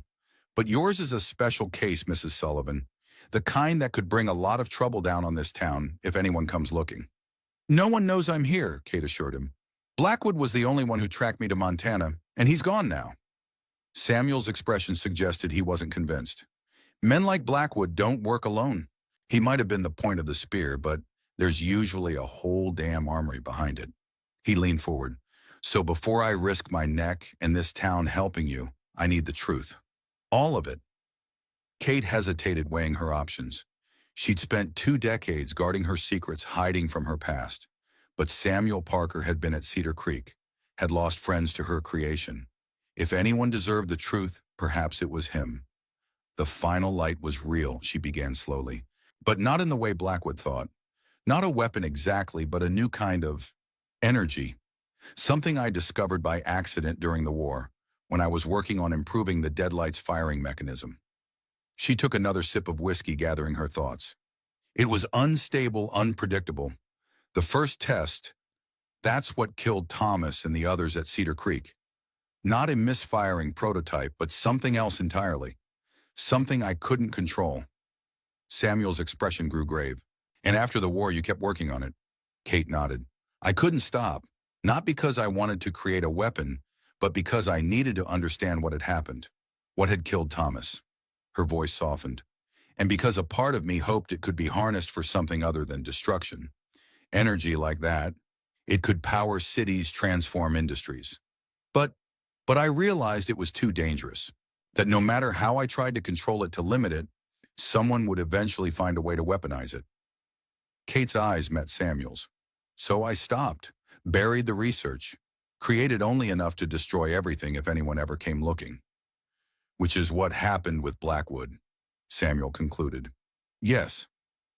Samuel was silent for a long moment, processing her words. Finally, he asked, and you're certain that all of it is gone? Kate thought of the explosion, the unnatural blue-white light that had briefly turned night to day. As certain as I can be. The cabin, the laboratory beneath it, all my notes and equipment, it's all gone. Except for what's in here, Samuel tapped his temple. That's what Blackwood was really after, wasn't it? Not papers or prototypes, but you, the mind that created it all. Kate couldn't deny it. Yes, Safri, Samuel drained his whiskey and set the cup down with a decisive clink. Well then, seems to me you've got two choices, Mrs. Sullivan. You can keep running changing names and towns until someone else tracks you down. Or, Kate prompted when he didn't continue. Or you can stay right here in Redemption. Hide in plain sight. Kate blinked surprised. Here, but you just said that it could bring trouble, yes. Samuel smiled grimly. But trouble's coming either way if what you and Blackwood believe is true. Might as well face it on ground of our choosing with people we trust at our backs. Kate studied him, trying to understand his sudden shift. Why would you help me this way, after what my work did to your friends? Samuel's smile faded. Because I've seen enough of war and death to last several lifetimes, Mrs. Sullivan. And I suspect you have too. He gestured to his missing arm. Lost this at Gettysburg before your deadlight was ever deployed. War was plenty efficient at killing before you came along, and it's remained so since. He pushed himself up from the desk and moved to stand at the small window, looking out at the awakening town. Most folks here are starting over one way or another, running from something or toward something else. He glanced back at her. Town's name isn't an accident, Mrs. Sullivan. Lot of us found a second chance here. No reason you couldn't, too. Kate felt a conflicting surge of hope and suspicion. It seemed too easy, too convenient. And what would I do here? She asked. I'm a bit conspicuous as a woman alone. Samuel turned back to her. Town needs a school teacher. Previous one left last month, married a cattle baron from Wyoming. He gestured to her. You're educated, obviously. Could teach the basics to the youngsters. And if occasionally you help the blacksmith with particularly tricky mechanical problems, well, that would just be neighborly. A school teacher, Kate repeated, testing the idea. It was so far removed from her past life from the genius inventor who had designed weapons of war that it almost seemed laughable. And yet, it could work, she admitted. For a while at least, until I can decide on something more permanent. Samuel nodded, satisfied. Good. We'll need to create a background for you, of course. A widow, I think, simplest explanation for a woman alone. Perhaps from back east, seeking a new start after losing your husband. His eyes twinkled. Not too far from the truth in its way. Kate allowed herself a small smile. No, not too far. Now, Samuel said, his tone becoming practical. Let's see to that shoulder. You've been favoring it since you walked in, and I can see the fever in your eyes. Before Kate could protest, he moved to another cabinet and withdrew a small medical kit. I may only have one arm, Mrs. Sullivan, but I've patched up enough wounds to know infection when I see it. Kate hesitated, then nodded and began to unbutton her coat. The wound beneath was as bad as she'd feared, an angry red gash surrounded by swollen flesh. Samuel examined it with a professional detachment. Pine needles, he muttered. Got yourself scratched up good in those trees. Need to clean it properly. He opened the kit and withdrew a bottle of carbolic acid and clean bandages. This will hurt. Kate merely nodded and gripped the edge of the chair with her good hand. As Samuel worked cleansing the wound with practiced efficiency despite his one-arm status, she found herself studying him more carefully. You were more than just a soldier, she observed. A field medic. Samuel nodded, his attention on his work. Started as cavalry, ended as a surgeon's assistant. Saw the war from both ends, you might say, making the wounds and then trying to heal them. His mouth tightened. Gives a man perspective. Kate understood that all too well. Is that why you help people disappear? Perspective. Samuel paused, considering the question. Partly, and partly because after the war I needed help myself. Man found me drunk in a St. Louis gutter, gave me a purpose when I lost my own. He resumed, bandaging her shoulder. Been paying that debt forward ever since. When he finished, Kate flexed her arm carefully, feeling the clean bandage pull against her skin. The pain was still present, but already the carbolic had begun to work, reducing the angry heat of infection. Thank you, she said simply. Samuel nodded and began repacking his kit. You'll stay here tonight. Room upstairs is small but private. Tomorrow we'll introduce Mrs. Catherine Wells to the town council as our new schoolmistress. He grinned at her surprise. Already had the papers drawn up while we were talking. Benefit of being the local notary as well as the stage agent. Kate shook her head, impressed despite herself. You've done this before. Like I said, more times than I can count. His expression sobered. though usually not for someone with your notoriety. I've been dead to the world for 20 years, Mr. Parker. I doubt anyone would recognize me now, even if they'd known me then. Let's hope you're right. Samuel moved to the door. Rest. There's water in the pitcher if you're thirsty. I'll bring food when I close the office for lunch. After he left, Kate sat in the quiet room, listening to the sounds of the awakening town filtering through the thin walls. Voices calling greetings, wagon wheels creaking the distant lowing of cattle. Ordinary sounds of ordinary lives, untouched by the weight of history and guilt she carried. For the first time in years, she allowed herself to consider the possibility of joining them. Not just hiding, but living. Being Catherine Wells' school teacher and widow rather than E.H. Smith, creator of death. The thought was both terrifying and liberating, exhaustion finally claiming her. Kate leaned back in the chair and closed her eyes just for a moment. Within seconds, she was asleep.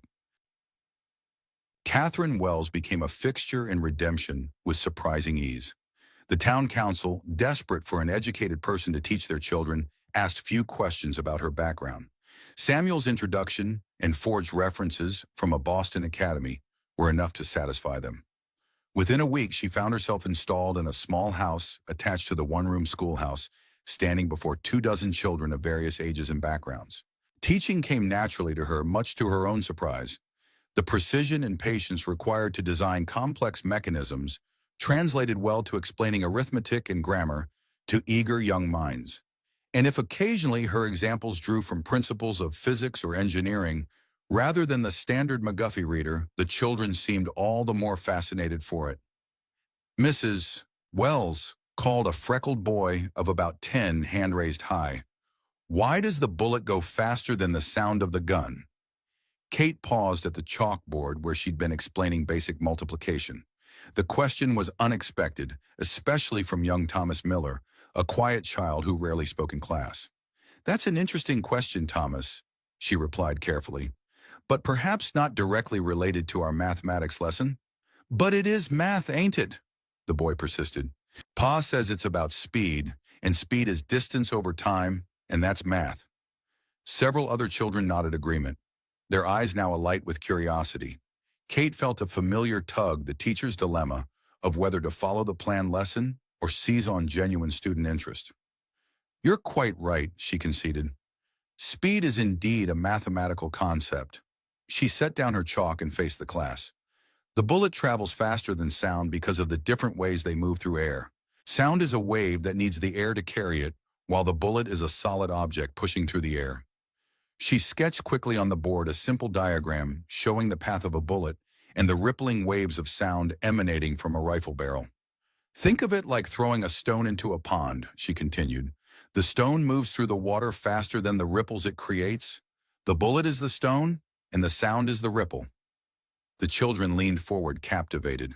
For the next 20 minutes, Kate found herself explaining basic ballistics in terms 10-year-olds could understand, using only the chalkboard and her hands to demonstrate concepts that had once filled complex technical reports for the War Department. By the time the lesson ended, she'd covered not only speed but trajectory, air resistance, and even touched on Newton's laws of motion, all framed as answers to Thomas's simple question about bullets and sound. As the children filed out at the end of the day, Samuel Parker appeared in the doorway, a knowing smile on his face. "Teaching them about ballistics on your second week," he observed after the last child had departed. "Bold choice, Mrs. Wells." Kate felt a flicker of alarm. "It was just basic physics. The boy asked a question and Samuel waved his one hand dismissively. "No need to explain. You taught those kids more in 20 minutes than they'd have learned in a month of standard lessons." He stepped into the classroom, his wooden leg thumping softly on the plank floor. "Besides, half the boys in this town will grow up hunting or working cattle. Understanding how things move through air might actually be useful to them." Kate relaxed slightly, gathering her books. "Did you need something, Mr. Parker?" "Just came to see how you're settling in." Thus, he moved to the window looking out at the children playing in the schoolyard. "And to let you know that Franklin arrived in town yesterday." Kate's hand stilled on her papers. "Franklin, the blacksmith." Samuel nodded, his expression grave. "The very same. Seems he's been looking for work since the, unfortunate incident at your previous residence." "He's here in redemption." Kate felt a cold knot form in her stomach. The man who had betrayed her to Blackwood, whose son had died by her hand, was now in the same small town where she was trying to build a new life. Arrived on the afternoon stage, Samuel confirmed. Asked for work at the livery. Olson hired him on the spot. Good blacksmiths are hard to come by out here. Kate's mind raced. Does he know I'm here? Don't think so. He's going by Frank Thomas now and seems to be keeping his head down. Samuel turned from the window to face her. But it's a small town, Mrs. Wells. You two are bound to cross paths eventually. Kate nodded, processing this unwelcome development. What do you suggest? Nothing for now. Go about your business. Be Mrs. Wells, the school teacher.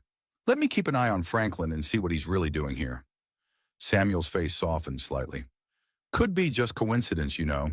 Man needs work, and blacksmiths can always find it in growing towns. Washkoneum. You don't believe that any more than I do, Kate replied. Samuel sighed. No, I suppose I don't, but we'll handle it, whatever it turns out to be. He started toward the door, then paused. One more thing. That defensive perimeter you've been setting up around your house at night might want to be a bit more discreet about it. Mrs. Olson mentioned seeing wires strung across your back porch in the moonlight. Kate felt heat rise to her cheeks. She'd thought she was being careful with her nighttime security measures, tripwires connected to simple alarms, strategically placed obstacles that would alert her to intruders. Old habits, she said simply. Samuel nodded in understanding. Just remember, most folks here have never had reason to fortify their homes against midnight visitors. Might raise questions you don't want to answer. After he left, Kate sat at her desk for a long while, staring at the diagrams she'd drawn of the bullet and sound waves. So much for disappearing into the role of a simple school teacher. Between her instinctive security precautions and now Franklin's arrival, her past seemed determined to follow her. That evening, as dust settled over redemption, Kate sat on her small porch, a shawl wrapped around her shoulders against the spring chill. The town was peaceful at this hour, lamps being lit in windows, the saloon at the far end of the street beginning its nightly business, a dog barking somewhere in the distance. From her vantage point, she could see the livery stable where Franklin now worked. Smoke rose from its chimney, suggesting the forge was still active, despite the late hour. Kate fingered the small pocket pistol in her skirt pocket, a Remington Derringer purchased from the general store with her first teacher's wages. Not the custom Colt she'd left hidden beneath Samuel's floorboards, but enough to defend herself if necessary. As darkness fell completely, she rose to go inside, and froze. A figure stood in the shadows across the street, tall, motionless, watching her house with unmistakable purpose. For a heartbeat, Kate thought it might be Franklin come to confront her at last. But as the figure shifted slightly, moonlight caught the telltale shape of a military, bearing too precise to belong to a blacksmith. Kate retreated inside without betraying her awareness, closing the door and drawing the curtains with deliberate casualness. Once out of sight, she moved quickly, retrieving a small wooden case from beneath a loose floorboard in her bedroom. Inside lay not weapons, but tools, precision instruments that had once been used to design deadlier guns, now repurposed for more defensive measures. Working by lamplight, Kate modified her existing alarm system, adding pressure-sensitive triggers beneath the porch boards and reinforcing the simple locks on her doors and windows. As she worked, her mind cataloged possibilities. Who was watching her? Not Franklin, unless he'd drastically changed his appearance and bearing. Someone Blackwood had sent. But Blackwood was dead, at least she was almost certain he was. By midnight, her modest home had been transformed into a fortress of subtle traps and alarms. Not enough to kill, she'd left that life behind, but sufficient to warn her of any intrusion and slow down potential attackers. Satisfied with her work, Kate finally allowed herself to sleep the Derringer beneath her pillow, and a Henry rifle, also purchased legitimately from the general store, propped beside her bed. Morning came without incident. Kate rose early, performed her usual routine, and headed to the schoolhouse, alert, but deliberately projecting normalcy. As she passed the general store, she noticed Samuel in conversation with the shopkeeper, his one good arm gesturing emphatically about something. He caught her eye briefly, but gave no sign of recognition beyond a polite nod, their agreed-upon protocol in public. The school day passed without incident. Kate taught reading to the younger children and worked with the older ones on geometry, deliberately avoiding any topics that might reveal her specialized knowledge. When Thomas Miller asked a follow-up question about bullets, She gently redirected him to the textbook problems.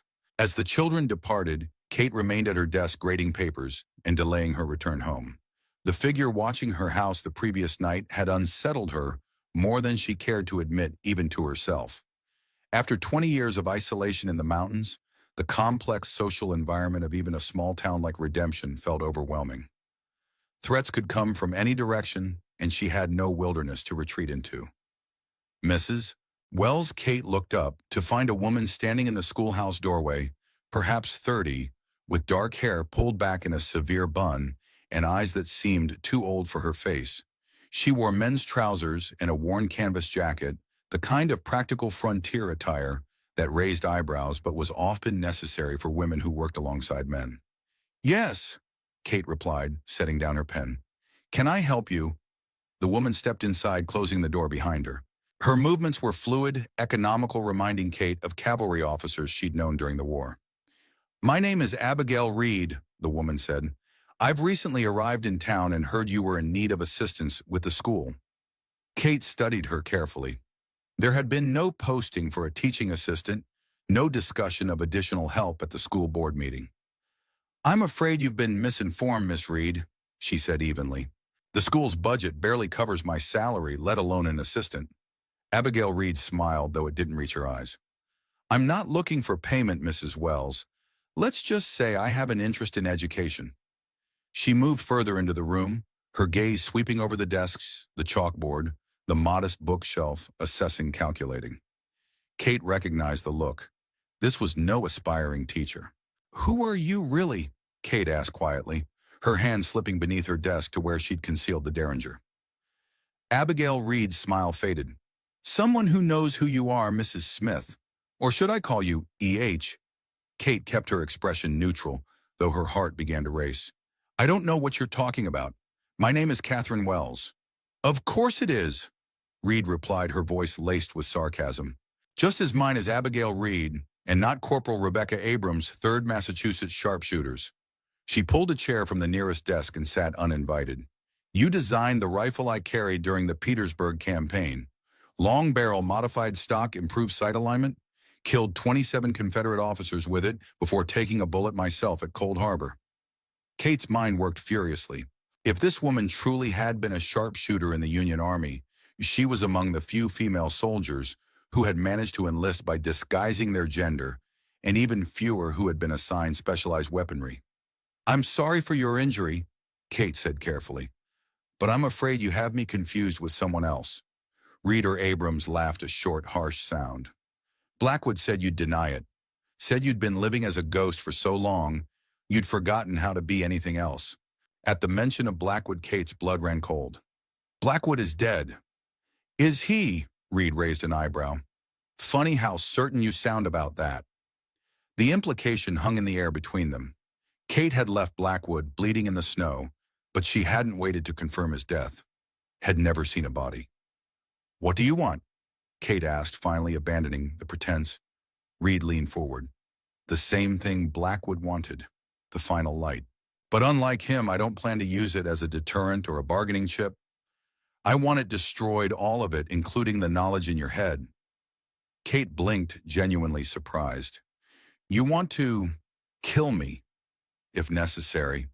Reed's voice was matter-of-fact. "Though I'd prefer not to. Killing is easy. Ensuring knowledge stays buried is harder."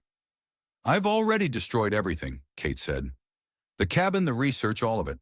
There's nothing left." Reed studied her for a long moment. "Blackwood didn't believe that. He thought you'd have contingencies, backup plans, hidden caches of your work. Blackwood was wrong. Was he the woman who designed the most efficient killing machine of the war, just gave up, destroyed decades of research without keeping a single copy?" Reed shook her head. "That doesn't sound like the E.H. Smith I read about in the War Department files." Kate felt a chill at the mention of those files. They had been classified, accessible only to those with the highest security clearances. If this woman had seen them... "Who do you work for?" Kate asked. Reed smiled thinly. "Currently, no one. The government considered me an embarrassment after discovering I was a woman. Gave me a medical discharge and swore me to secrecy about my service." Her smile faded. But I've maintained connections, heard whispers, about a weapon so terrible it could end all wars, about the genius behind the deadlight working on something new hidden away in the mountains. So you tracked me down just like Blackwood, Kate concluded. Not exactly. I was tracking Blackwood, had been for months ever since he started assembling his little team for the Montana expedition. Reed's eyes hardened. I joined up, used a different name, kept my face hidden, wanted to see what he was really after. And when I saw your cabin, watched you fight, she shook her head in apparent admiration. Well, let's just say the legend didn't do you justice. Kate's mind raced. If Reed had been part of Blackwood's team, she would have been one of the figures Kate had observed through her telescope that first day. The slighter one, with the careful movements and military bearing.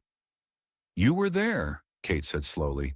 At my cabin, one of Blackwood's men. Reed nodded. I was. Saw what your countermeasure did to the others.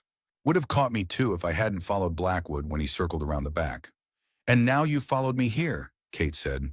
To what end? If you believe the final light is gone, what more do you want from me? Assurance, Reed replied simply. That it stays gone. That no one, not the government, not private interests, not even some well-meaning scientist 50 years from now, can recreate what you discovered. Kate considered the woman across from her. There was a zealotry in her eyes that reminded Kate of the abolitionists she'd known before the war. True believers willing to die for their cause and to kill for it if necessary. And how do you propose to get this assurance? Kate asked carefully. Reed's expression softened slightly. By offering you a choice. You can come with me voluntarily to a place where we can ensure your knowledge dies with you peacefully when your natural life ends. Or, she left the alternative unspoken. You expect me to voluntarily enter some kind of containment for the rest of my life? Kate couldn't keep the incredulity from her voice. Think of it as a sanctuary, Reed replied. A place where you can continue your work in other fields, medicine, agriculture, whatever you choose without the temptation or pressure to revisit your more destructive creations. Kate studied the woman, trying to discern who might be behind such an offer. Not the War Department, they'd simply arrest her if they knew where she was. Not a foreign government, they'd want the final light for themselves. This sounded more like some private organization with resources and ideological motivation. And if I refuse, Reed sighed, then I report your location to people who won't be as diplomatic as I am. The Russians have agents in San Francisco very interested in your work. The British would extract you to London without hesitation. And your own government, she shrugged. Well, let's just say the War Department has never forgiven you for disappearing with all that valuable knowledge in your head. It was blackmail, plain and simple, but Kate could hear the conviction in Reed's voice. This wasn't just a threat. The woman truly believed she was offering the better option. I need time to consider, Kate said finally. Reed nodded, seemingly satisfied. 3 days. Meet me at the old mining office at the edge of town at sunset on the third day. Come alone unarmed or don't come at all.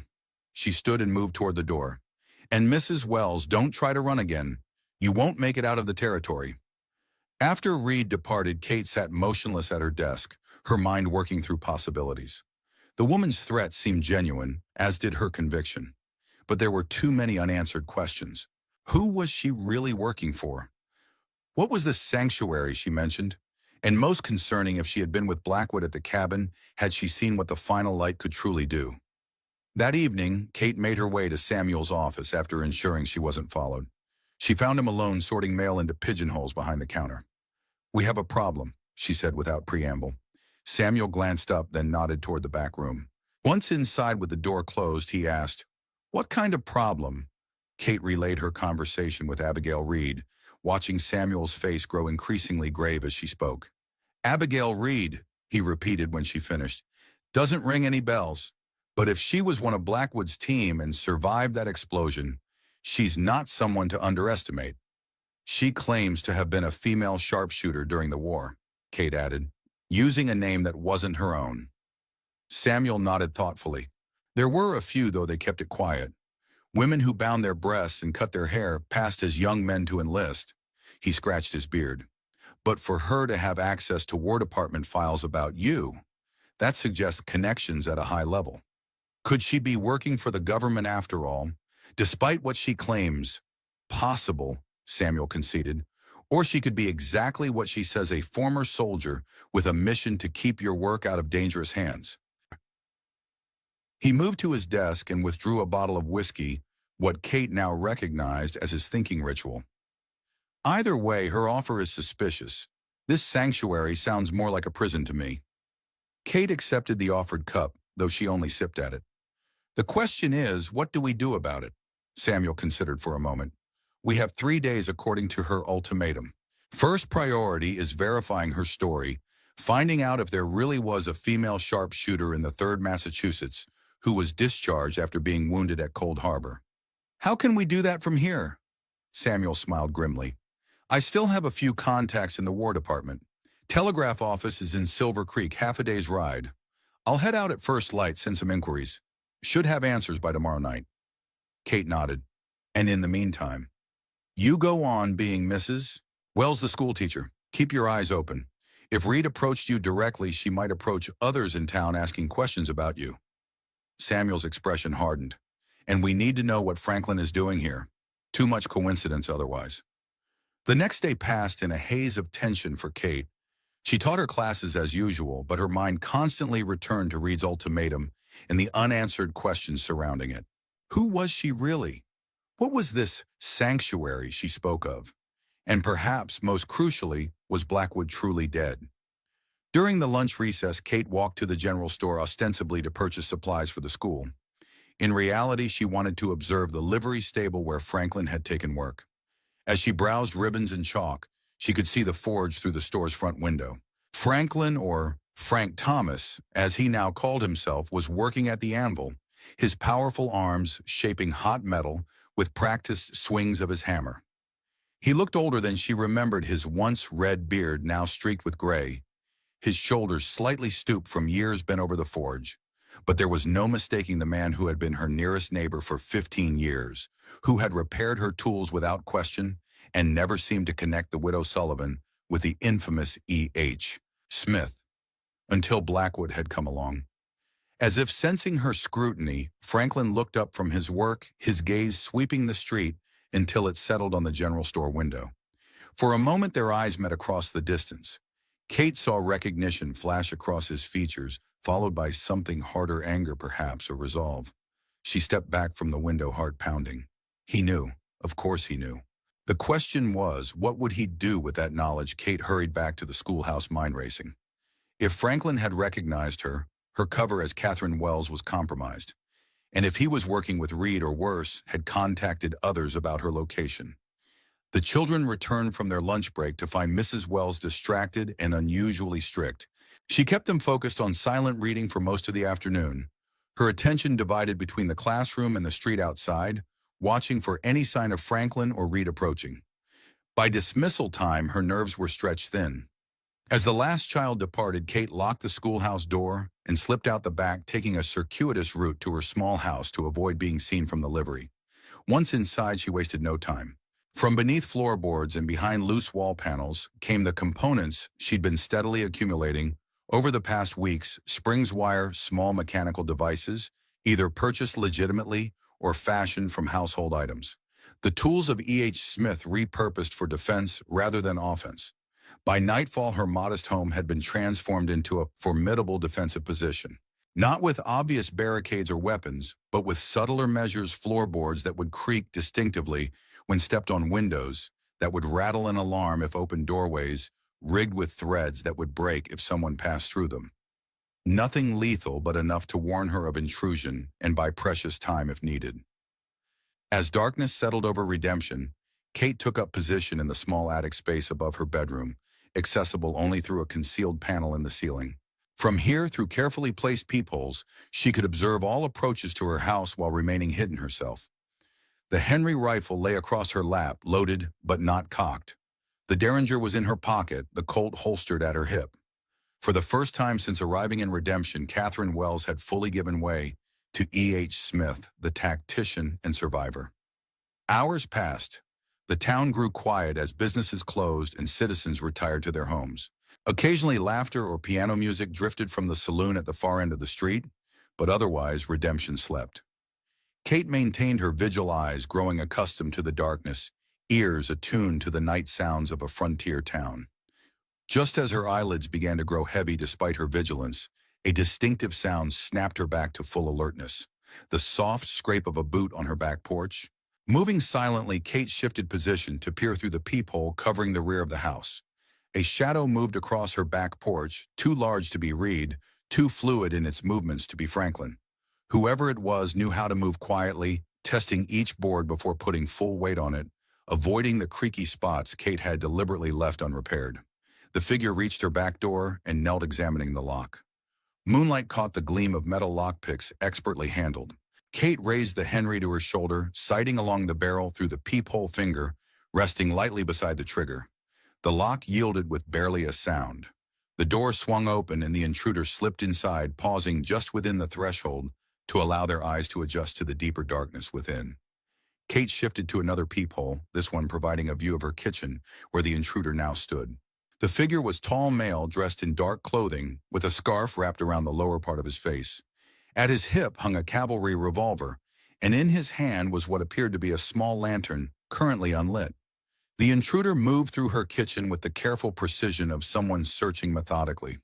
He examined the stove checked beneath the sink, ran his fingers along the edges of floorboards looking for hidden compartments, secret spaces, the kind of places where an inventor might hide plans or prototypes. Kate watched, holding her breath, as the man moved from the kitchen to her small sitting room, continuing his search. He wasn't ransacking. The place wasn't pulling out drawers or upending furniture. This was a professional, someone trained in covert searches. Military intelligence, perhaps, or a Pinkerton detective. When he reached her bedroom and began the same methodical examination, Kate made her decision. She set down the Henry and drew the Colt instead, then silently removed the attic panel and lowered herself down behind the intruder landing, with barely a whisper of sound on the rag rug beside her bed. "Looking for something?" she asked quietly. The man froze, then slowly raised his hands. "Mrs. Wells," he said, his voice muffled by the scarf. "Or should I say Mrs. Smith? Turn around, slowly." The intruder complied, rotating to face her with hands still raised. In the darkness, Kate could make out little of his features beyond the eyes that regarded her steadily above the scarf. "Who are you?" she demanded, the Colt aimed unwaveringly at his chest. "Someone who's come a long way to find you," the man replied. Slowly, he reached up with one hand and pulled down the scarf, revealing a face Kate had never expected to see again. "Thomas!" she whispered, the pistol wavering. The man's mouth quirked in a sad smile. "No, ma'am, but I can understand the confusion. I'm told I look a great deal like my uncle." Kate's mind raced. Thomas had had no brothers, only a sister who had died in childhood, which meant, "Samuel," she breathed. "Samuel Parker." The man nodded. "His nephew, yes. James Parker. Though for the past 5 years I've been operating under various other names, most recently as an agent of the Pinkerton Detective Agency." Kate kept the pistol trained on him, though her certainty had been shaken. "Prove it. Prove you're Samuel's nephew." "My uncle lost his arm at Gettysburg July the 2nd, 1863. He was serving with the 20th Maine when a Confederate artillery shell exploded near his position. The same blast killed his commanding officer, Captain Whitaker." Parker, if that was truly his name, spoke with the confidence of someone relating facts, not inventing them. After the war, he worked for the War Department's Special Projects Division before retiring to establish the stage line here in Redemption. The details matched what Samuel had told her, but they weren't conclusive proof. Such information could be obtained by anyone with the right connections. "Why are you here?" Kate demanded, "breaking into my home in the middle of the night?" "Because my uncle asked me to verify something," Parker replied, "to determine whether you were who he thought you were, and whether what you told him about destroying the final light was true." Kate's grip on the pistol tightened. "Samuel sent you to spy on me after offering me sanctuary here." "Not exactly." Parker's expression was grim. "He sent a telegram 3 days ago asking me to come to Redemption as quickly as possible. Said only that it concerned national security and a woman named Catherine Wells. I arrived this afternoon to find he'd left for Silver Creek yesterday and hadn't returned." A cold knot formed in Kate's stomach. He was supposed to be back by nightfall. Exactly. And when I checked the telegraph office records in Silver Creek, there was no message sent by him yesterday. Parker's eyes met hers steadily. My uncle is missing Mrs. Smith, and I believe it has something to do with you and the woman calling herself Abigail Reed. Kate lowered the pistol, slightly mind-working furiously. If Samuel was missing, how do I know you're not working with Reed? She countered. This could all be an elaborate trap. You don't, Parker admitted, just as I don't know whether you're truly the genius weapons designer my uncle described or something else entirely. But right now, I believe we share a common concern for Samuel Parker's safety. Kate stared at him for a long moment, weighing possibilities. If he was telling the truth, Samuel was in danger, possibly because of her. If he was lying, well, he'd already had ample opportunity to harm her if that had been his intention. Slowly, she lowered the pistol. Tell me everything you know about Samuel's disappearance. Parker relaxed slightly, though his hands remained visible. He left for Silver Creek early yesterday morning, telling the stable boy he'd be back by nightfall.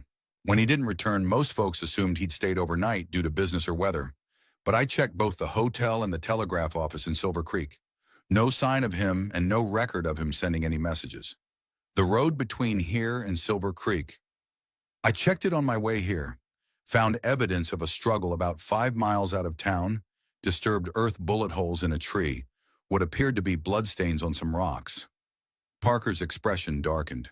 Someone ambushed him, Mrs. Smith, and given the timing and circumstances, I believe it was connected to you.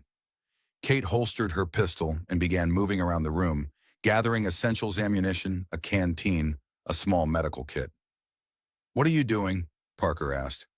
Getting ready to find Samuel, she replied, not pausing in her preparations. If he was ambushed yesterday, he's either dead or being held somewhere. Either way, we need to move quickly. Parker raised an eyebrow. Kate fixed him with a steady gaze. Yes, we. You know the terrain better than I do, and I suspect you're handy in a fight.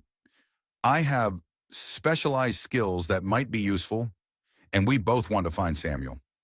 Parker studied her for a moment, then nodded. Fair enough, but we should wait until first light. Tracking in the dark is exactly when they won't expect us. Kate interrupted. Besides, I think I know who has him and where they might have taken him. Reed and Franklin. Kate checked the load in her Colt one final time. The blacksmith who betrayed me to Blackwood. He's here in town, and I don't believe in coincidences. Understanding dawned in Parker's eyes. You think they're working together? It makes sense. Reed was with Blackwood's team when they attacked my cabin. Franklin provided Blackwood with information about me, and now they're both here in Redemption, where I've been living as Catherine Wells. Thinking, Kate buckled on a gun belt, the familiar weight settling around her hips like an old memory. The question is, what do they want with Samuel? Leverage, Parker suggested, to force you to cooperate. Reed made you an offer, didn't she? To come with her willingly to this sanctuary she mentioned? Kate nodded. 3 days to decide. This is day one. So they took Samuel to ensure your cooperation. Parker frowned. But why not just take you directly? Why give you 3 days at all? It was a good question, and one Kate had been pondering since her conversation with Reed. I think she genuinely believes she's doing the right thing. Removing the final light from the world permanently, but without unnecessary violence. She shook her head. There's a conviction to her, almost religious in its intensity. Zealots are the most dangerous enemies, Parker observed. They believe any action is justified by their cause. He checked his own weapon, a Navy Colt that looked well used but perfectly maintained. So where would they take him? Not in town, too many potential witnesses. The abandoned mine, Kate said with certainty. Reed mentioned meeting me at the old mining office. It's isolated, defensible, and has plenty of places to hold a prisoner. Parker nodded thoughtfully. It fits. Ghost Canyon mine shut down 3 years ago when the silver played out. Buildings are still standing, but no one goes out there anymore. How far? 4 miles north of town, rough terrain, especially in the dark. He eyed her critically. Can you handle that kind of ride? It won't be easy. Kate gave him a look that would have withered any of her students. I've been riding mountain trails since before you were born, Mr. Parker, And I've survived worse than a nighttime gallop. His mouth quirked in what might have been a smile. Yes, ma'am. He gestured toward the door. I have horses waiting at the livery. Borrowed them earlier today when I arrived in case I needed to track my uncle. The livery, Kate repeated. Where Franklin works. Their eyes met in sudden understanding. A trap, Parker said. Kate nodded grimly. Almost certainly. But that doesn't change the facts. Samuel is missing, likely being held at the mine, and we need horses to reach him. And So we spring the trap, Parker concluded, but on our terms. Exactly. Kate moved to a chest in the corner of the room and withdrew a small wooden box. Opening it revealed not jewelry, but components, small brass cylinders, coils of wire, and what appeared to be clockwork mechanisms. And we use these. Parker leaned closer, examining the contents with professional interest. What are they? Insurance, Kate replied simply. Now here's what we're going to do. The livery stable was dark and quiet as Kate approached from the rear, moving silently through the shadows. Parker had circled around to the front, positioning himself to observe any movement from the main street or the blacksmith's quarters attached to the stable. According to their hastily formulated plan, Kate would secure the horses while Parker kept watch. If Franklin was indeed waiting to ambush them, Parker would signal with 2 short whistles, giving Kate time to retreat or prepare a defense. The stable door was unlocked suspiciously, so for a business that housed valuable horses and equipment. Kate eased it open just enough to slip inside, then paused, allowing her eyes to adjust to the deeper darkness within. The familiar smells of hay, horse, and leather filled her nostrils. Soft nickering came from the stalls where 6 horses dozed standing up. Everything appeared normal, but Kate's instincts, honed by years of survival, screamed a warning. Someone was in the stable with her. Slowly, she drew the colt its weight, comforting in her hand. She moved deeper into the stable, placing each foot carefully to avoid noisy straw or loose boards. The tack room was to her right, where saddles and bridles would be kept. If Parker had prepared horses earlier, that's where she'd find the equipment they needed. As she reached for the tack room door, a voice spoke from the darkness behind her. I was beginning to think you wouldn't come, Catherine. Kate whirled, pistol raised. Franklin stood in the shadows beside an empty stall, a lantern in one hand unlit. In the dim light filtering through the stable windows, his face was a study in harsh lines and deep shadows. Franklin, she acknowledged, keeping her voice steady. Or do you prefer Frank Thomas these days? Names don't much matter anymore, do they? He replied, his voice rough with age and emotion. Not for you, not for me. We're both pretending to be someone we're not. Kate didn't lower her pistol. Where is Samuel Parker? Franklin's eyebrows rose slightly. Right to business, then. No apologies for killing my boy. No explanations for the years of lies. Your boy was trying to kill me, Kate replied evenly, and you led him right to my door. I told Blackwood where to find you, Franklin admitted, but I never thought... He broke off, pain flashing across his weathered features. Jacob wasn't supposed to be there. Blackwood promised he was just gathering information, nothing more. Blackwood lied, Kate said simply. That's what men like him do. They use people like you and me as pawns in their games. Franklin's expression hardened. And what about you, E.H. Smith? Aren't you just as guilty creating weapons that killed thousands, then hiding away in the mountains pretending to be a simple widow while the world burned? The accusation struck closer to home than Kate cared to admit. She had spent 20 years wrestling with that very guilt, trying to atone for what she'd created. I made mistakes, she acknowledged. Terrible ones. But I'm trying to make them right. Now I'll ask you once more, where is Samuel Parker? Franklin studied her for a long moment, then sighed heavily. The mine. The woman has him. Said she needed insurance, that you'd take her offer seriously. Abigail Reed. That's what she calls herself.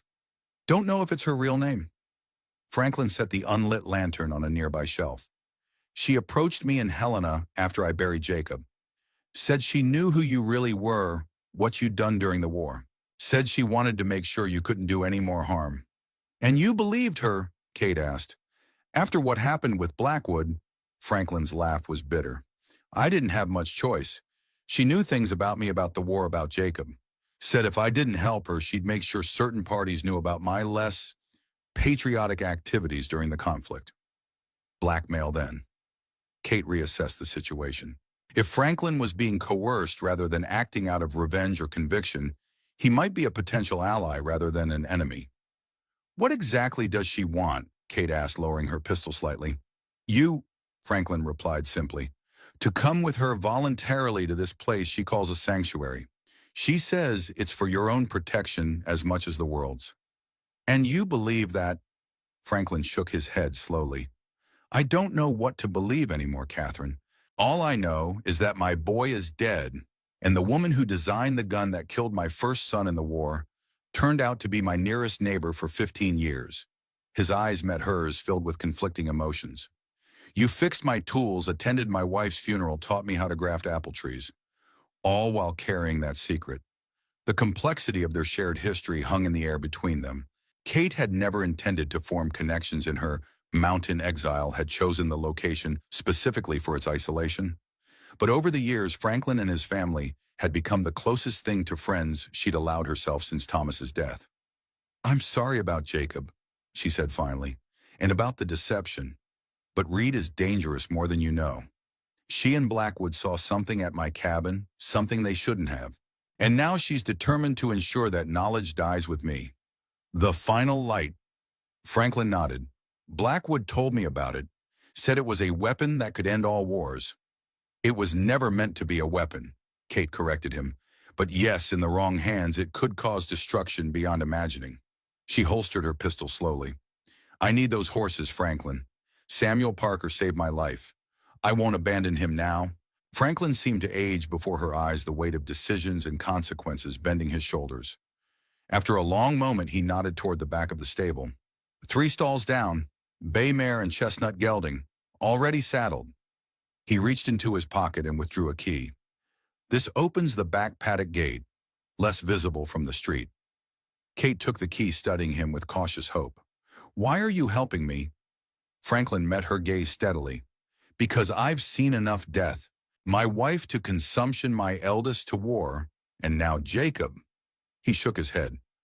"Reed promised no one else would die. Said she just wanted to contain the danger, not create more of it. But the way she talks about you like you're not really a person, just a problem to be solved, it reminds me too much of how officers talked about soldiers during the war." A whistle sounded from outside Parker's signal, 2 short notes. Kate tensed, hand moving back toward her pistol. "That'll be your friend," Franklin said. "The one who's been watching the front. Reed has men in town, 2 of them staying at the hotel, another camped outside. They've been following you since you arrived in Redemption." Kate absorbed this information quickly. "How many at the mine?" 3 that I saw, plus Reed herself." Franklin's expression grew troubled.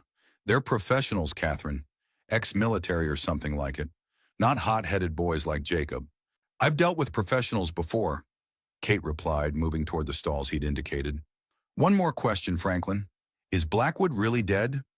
The blacksmith's hesitation was answer enough. "I don't know for certain. Reed speaks of him as if he is, but—" He frowned. "There's something she's not saying. When his name comes up, she gets this look like she's keeping a secret that amuses her." Kate nodded, filing this information away. "Thank you, Franklin. For the horses and for the truth." "Don't thank me," he replied gruffly.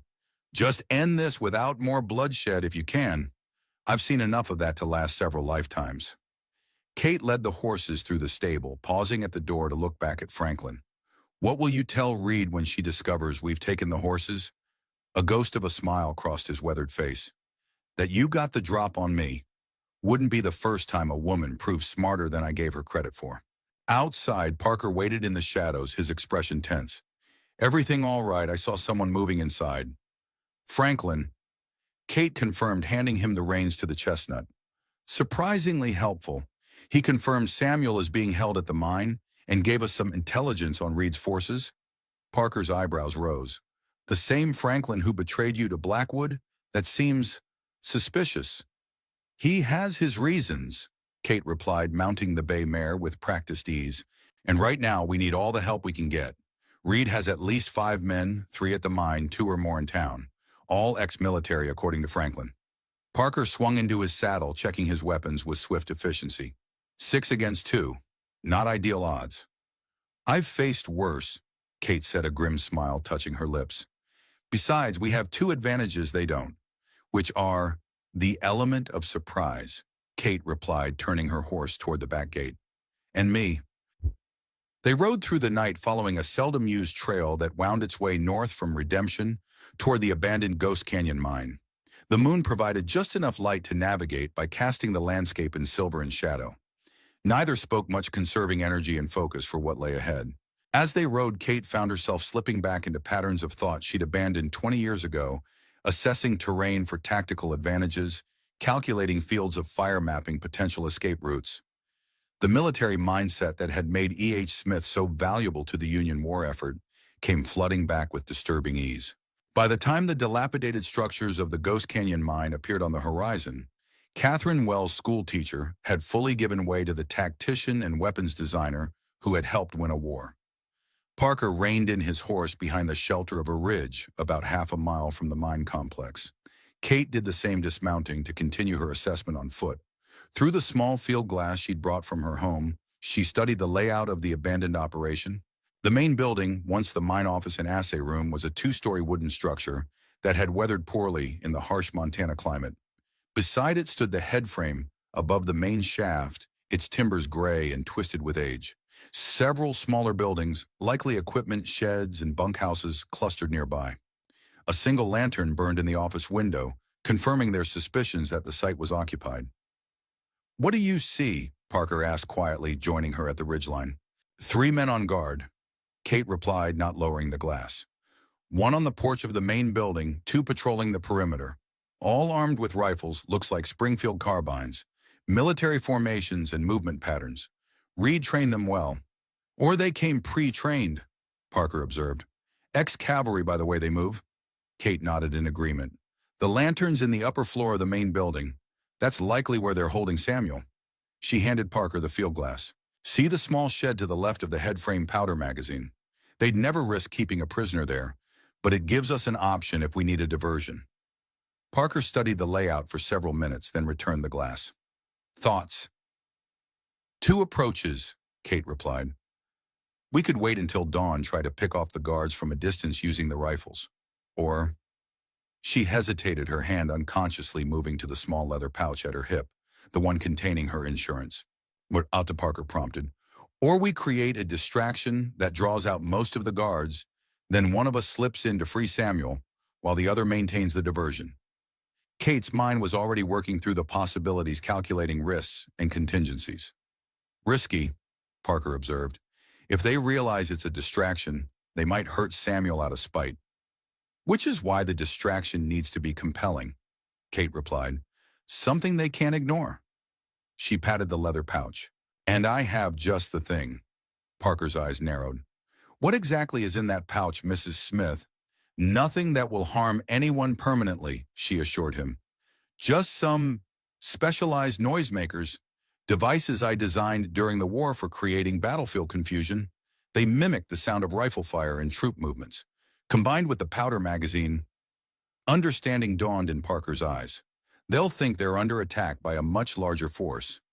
"Exactly," Kate confirmed. "With the right placement, we can make them believe they're surrounded by a dozen men or more.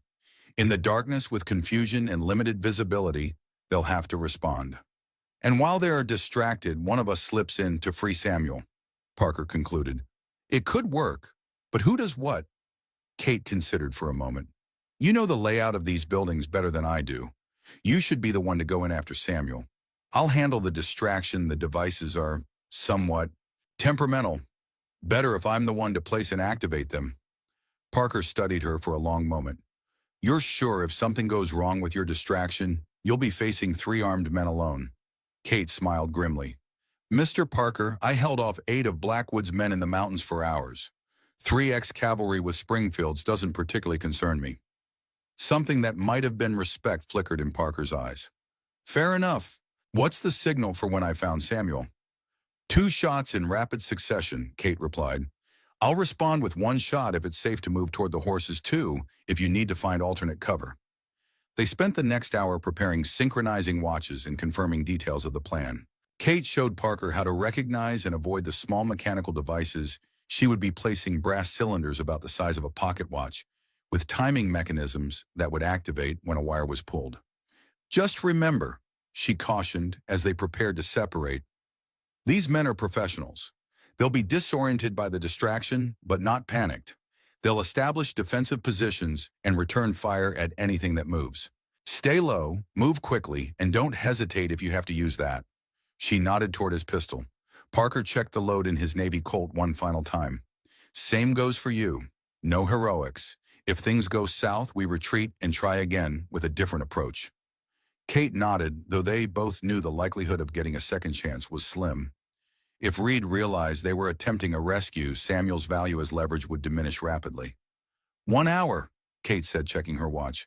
"That's how long the diversions will run before the mechanisms wind down. If we haven't succeeded by then, we will," Parker assured her. "Get my uncle out safely, then deal with Reed and whatever sanctuary she's offering." He extended his hand. "Good luck, Mrs. Smith." Kate shook it firmly. "And to you, Mr. Parker." They separated at the base of the ridge, Kate circling west to approach the mine complex from the rear, Parker moving east to position himself for access to the main building once the distraction began. The night had deepened, the moon occasionally obscured by passing clouds providing additional cover for their movements. As Kate worked her way through the scrub brush and scattered boulders surrounding the mine, she reflected on the irony of her situation. After 20 years running from her past as a weapons designer here, she was deploying devices of her own creation in what amounted to a military operation. E.H. Smith had never truly disappeared. It seemed just gone dormant until necessity called her forth again. She reached her first target position, a shallow depression about 200 yards southwest of the mine complex. From her pouch came one of the brass cylinders, which she carefully placed among the rocks, extending its wire trigger mechanism and camouflaging it with dirt and small stones. Once activated, it would produce a series of sharp cracks indistinguishable from rifle fire, along with a flash bright enough to simulate muzzle flare in the darkness. Moving clockwise around the complex, Kate placed 5 more devices at strategic intervals, creating a pattern that would suggest attackers firing from multiple positions. The final and most crucial device, a larger cylinder, with additional mechanisms, she positioned near the powder magazine. This one wouldn't just simulate rifle fire. It would create a small controlled explosion that, combined with the black powder stored in the magazine, would produce a convincing illusion of a major assault. As she placed the last device, Kate became aware of footsteps approaching one of the perimeter guards making his rounds. She froze in the shadow of a boulder, controlling her breathing as the guard passed within 10 feet of her position. He was young, she noted, probably not much older than 20, but he moved with the disciplined precision of formal military training. Reed had recruited well. Once he passed, Kate completed her preparations and retreated to a position that offered both cover and a clear line of sight to the mine complex. According to the plan, she would wait exactly 20 minutes' time for Parker to get into position before activating the first device. The minutes crawled by with excruciating slowness. Kate found herself calculating distances, angles, and timing, as she might have done before a major test of a new weapon design. The old mental patterns were disturbingly comfortable, like slipping on a well-worn glove. When her watch indicated the appointed time had arrived, Kate removed a small device from her pocket, a modified telegraph clicker that would send an electrical current through wires running to each of the placed cylinders. One by one, she activated the devices in a pattern designed to simulate an attacking force moving inward from the perimeter. The effect was immediate and dramatic. The night erupted with the sharp crack of what sounded like rifle fire from the southwest edge of the complex. The guard on the porch of the main building spun toward the sound, raising his rifle. Before he could identify the source, another series of cracks came from the opposite direction, followed by more from a third position. "Contact south and east," the guard shouted. "Multiple hostiles." Dokati, the perimeter guards converged on the porch, taking defensive positions as more simulated gunfire erupted from different directions. Kate could see the confusion on their faces. Even at this distance, the sounds were convincing, but they couldn't spot any attackers in the darkness. "Spread out," ordered one of the men, clearly the leader of the guard detail. "Jensen, take the south corner. Williams, the east. I'll cover the approach to the office." The men moved as directed, rifles at the ready. Kate waited until they had taken their positions, then activated the final device near the powder magazine. The explosion was louder than even she had anticipated, a sharp crack followed by a rumbling boom as the black powder stored in the magazine ignited. A plume of fire and smoke erupted into the night sky, illuminating the entire complex in a hellish orange glow. "The magazine!" shouted one of the guards. "They're trying to blow the whole place." As Kate had predicted, all three guards rushed toward the burning magazine, likely concerned about secondary explosions that could threaten the main building where Samuel was being held. This was Parker's opportunity. In the confusion, and with the guards focused on the fire, he should be able to slip into the main building undetected. Kate kept her rifle trained on the area, ready to provide covering fire if necessary. The guards reached the burning magazine and began frantically trying to prevent the fire from spreading to nearby structures. They hadn't noticed yet that there were no actual attackers. The simulated gunfire, continuing from multiple directions, was maintaining the illusion of a larger force. Kate's attention was focused so intently on the guards that she almost missed the movement at the upper window of the main building. A figure appeared briefly, female, slender, holding what appeared to be a rifle. Abigail Reed, watching the chaos unfold from her command position. For a moment, Reed's gaze seemed to sweep the darkness, searching for the source of the attack. Kate ducked lower behind her cover, though she knew the distance and darkness made it unlikely she could be spotted. The minutes crawled by. Kate continued activating the diversionary devices in sequence, maintaining the illusion of an ongoing attack while watching for any sign of Parker or Samuel emerging from the main building. The fire at the powder magazine was beginning to die down, having consumed most of the available fuel. Soon the guards would realize something was amiss. Just as Kate was considering a more direct approach, two shots rang out in rapid succession from the direction of the main building, Parker's signal that he had found Samuel. Kate fired once in response, indicating it was safe to move toward their escape route. Moments later, she spotted two figures emerging from the rear of the main building, Parker supporting a limping Samuel. They moved quickly despite Samuel's obvious injury, keeping to the shadows and avoiding open ground. Kate provided covering fire, targeting the area near the guards rather than the men themselves, enough to keep them pinned down without revealing her exact position. The diversionary devices continued their simulated gunfire, adding to the confusion. Parker and Samuel reached the edge of the complex, disappearing into the darkness beyond. Kate waited another minute, ensuring they had enough of a head start, then began her own retreat, moving carefully from cover to cover. She was nearly clear of the complex when a voice called out from behind her. "That was quite a performance, Mrs. Smith." Kate froze, then slowly turned. Abigail Reed stood 30 yards away, a Spencer repeating rifle held casually in her hands. Unlike her men, she didn't appear confused or disoriented, merely interested, like a scientist observing an experiment. The diversionary devices were particularly impressive. Reed continued, taking a step closer. "Military grade, but with modifications I've never seen before. Your work, I assume." Kate raised her own rifle, though she didn't immediately fire. "Stay where you are, Reed." Reed stopped, but her expression remained calm, almost amused. "Or what, you'll shoot me? Then what, my men will hear, and they'll come running. Your friend and his uncle won't get far with those injuries." "What do you want?" Kate demanded, though she suspected she already knew the answer. "The same thing I wanted yesterday," Reed replied. "You, coming willingly to the sanctuary where your knowledge can be contained safely." She gestured with the rifle toward the burning remains of the powder magazine.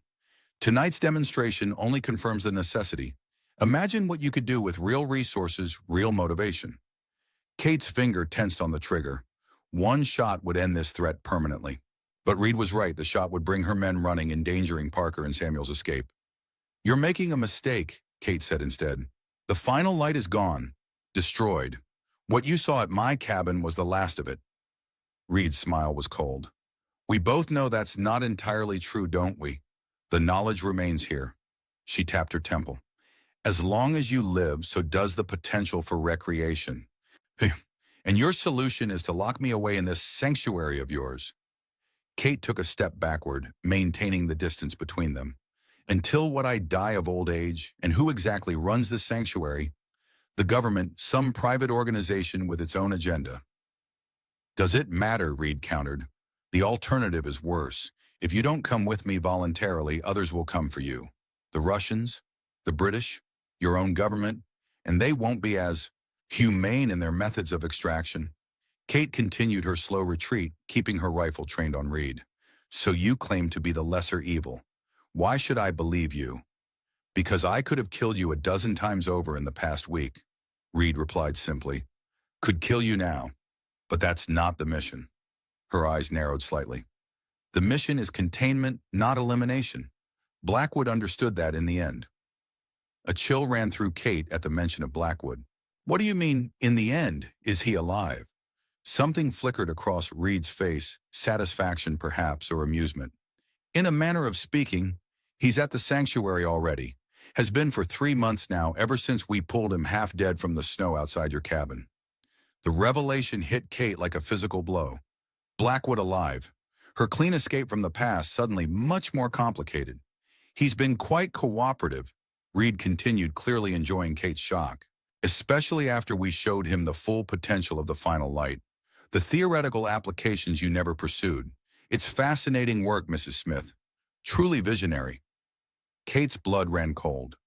If Reed had access to her theoretical work on the final light work that had never left her cabin, it could only mean one thing: someone else had found her research before the explosion.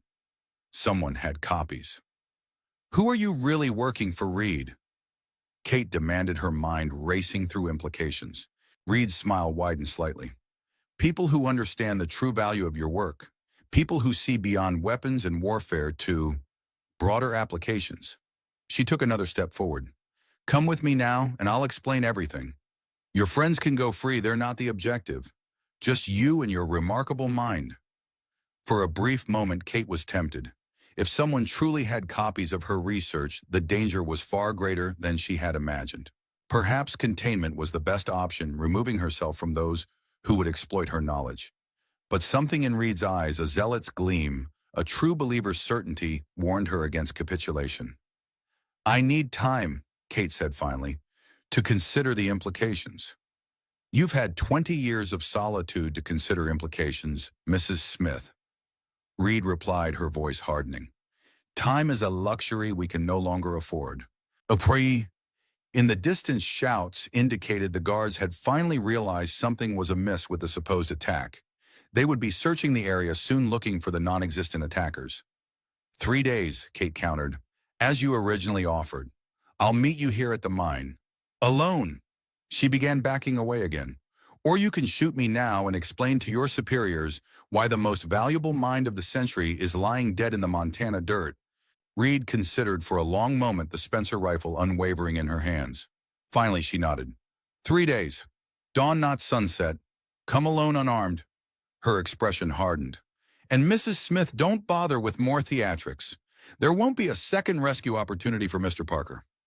Kate nodded once, then turned and disappeared into the darkness, moving swiftly through terrain she'd memorized during her approach. Behind her, she could hear Reed calling to her men, directing them to extinguish the remaining fires and secure the perimeter.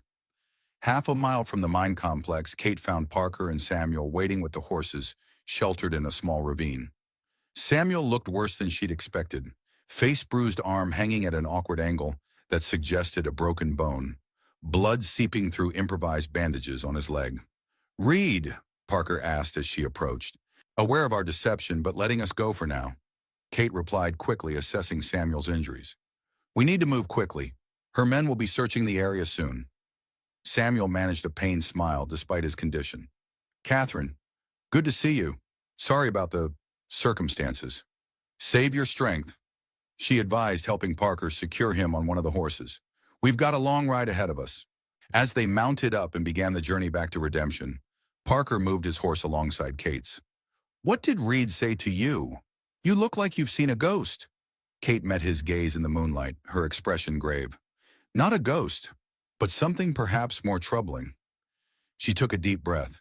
Blackwood is alive. Parker's expression hardened. Where? At this sanctuary Reed mentioned. Apparently he's been there for months, cooperating with whoever Reed is working for. Kate's hands tightened on the reins. And that's not the worst of it. They have my research on the final light. Research that should have been destroyed in the explosion. Samuel, despite his injuries, had been listening. That's not possible, he said, his voice weak but determined. You said you destroyed everything. I did, Kate confirmed. which means someone found it before the explosion. Someone made copies. Her eyes met Parker's in the darkness. And I think I know who.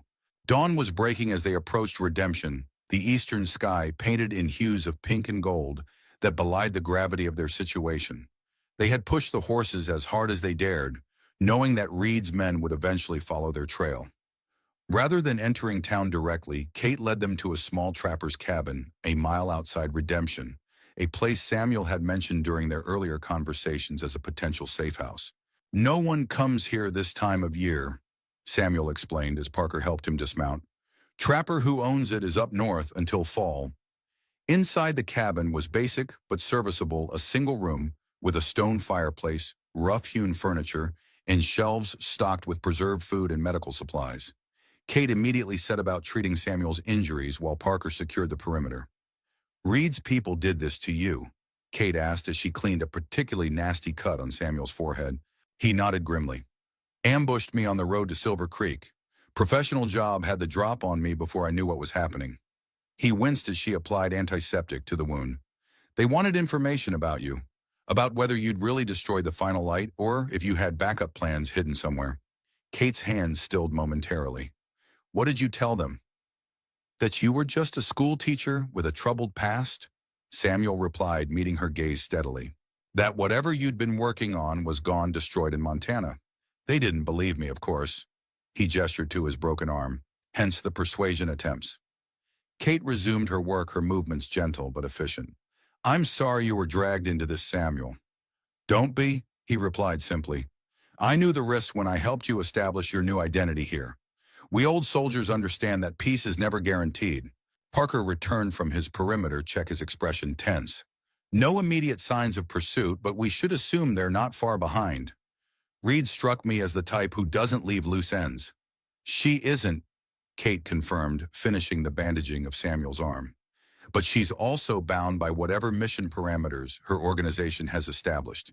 She wants me alive and cooperative, not dead or running." "And what organization is that exactly?"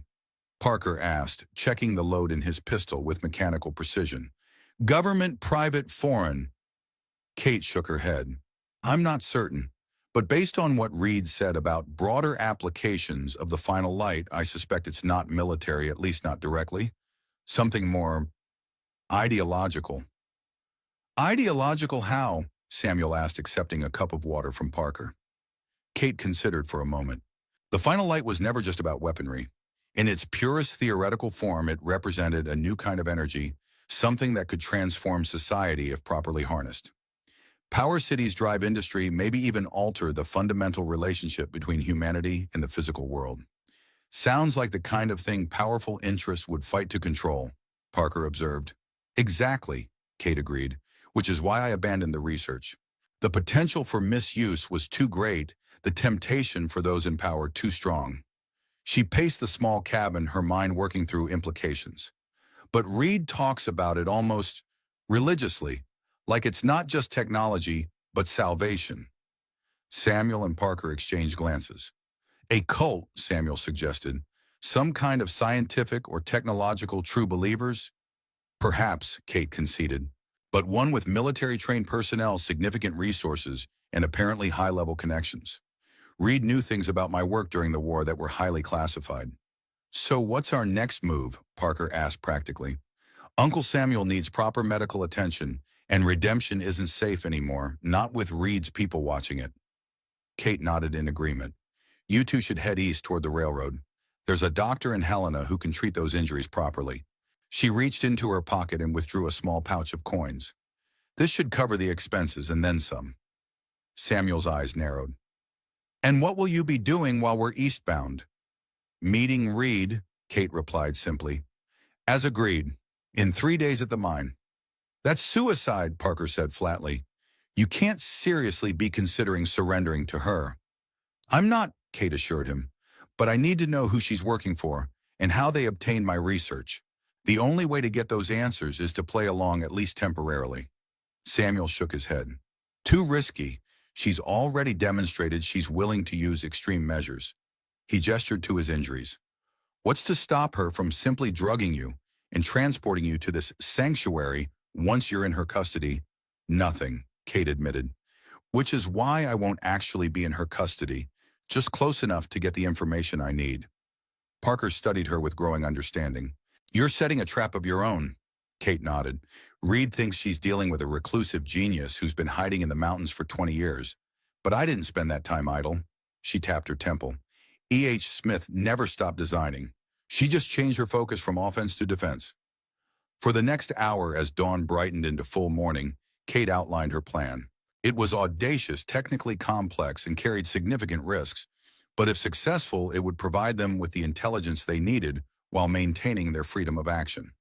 You'll need help, Parker said when she finished explaining. At least one person positioned as backup. Too dangerous, Kate replied. Reed will be expecting deception. She'll have her men sweeping the area for accomplices. Then we need someone she won't suspect, Samuel suggested. Someone who could be there legitimately without raising alarms. Kate considered for a moment, then nodded slowly. Franklin, the blacksmith. Reed believes he's working with her out of fear and revenge. Can he be trusted? Parker asked skeptically. He betrayed you once already. He's lost everything that mattered to him, Kate replied. His wife, both sons. And he's beginning to realize he was manipulated by both black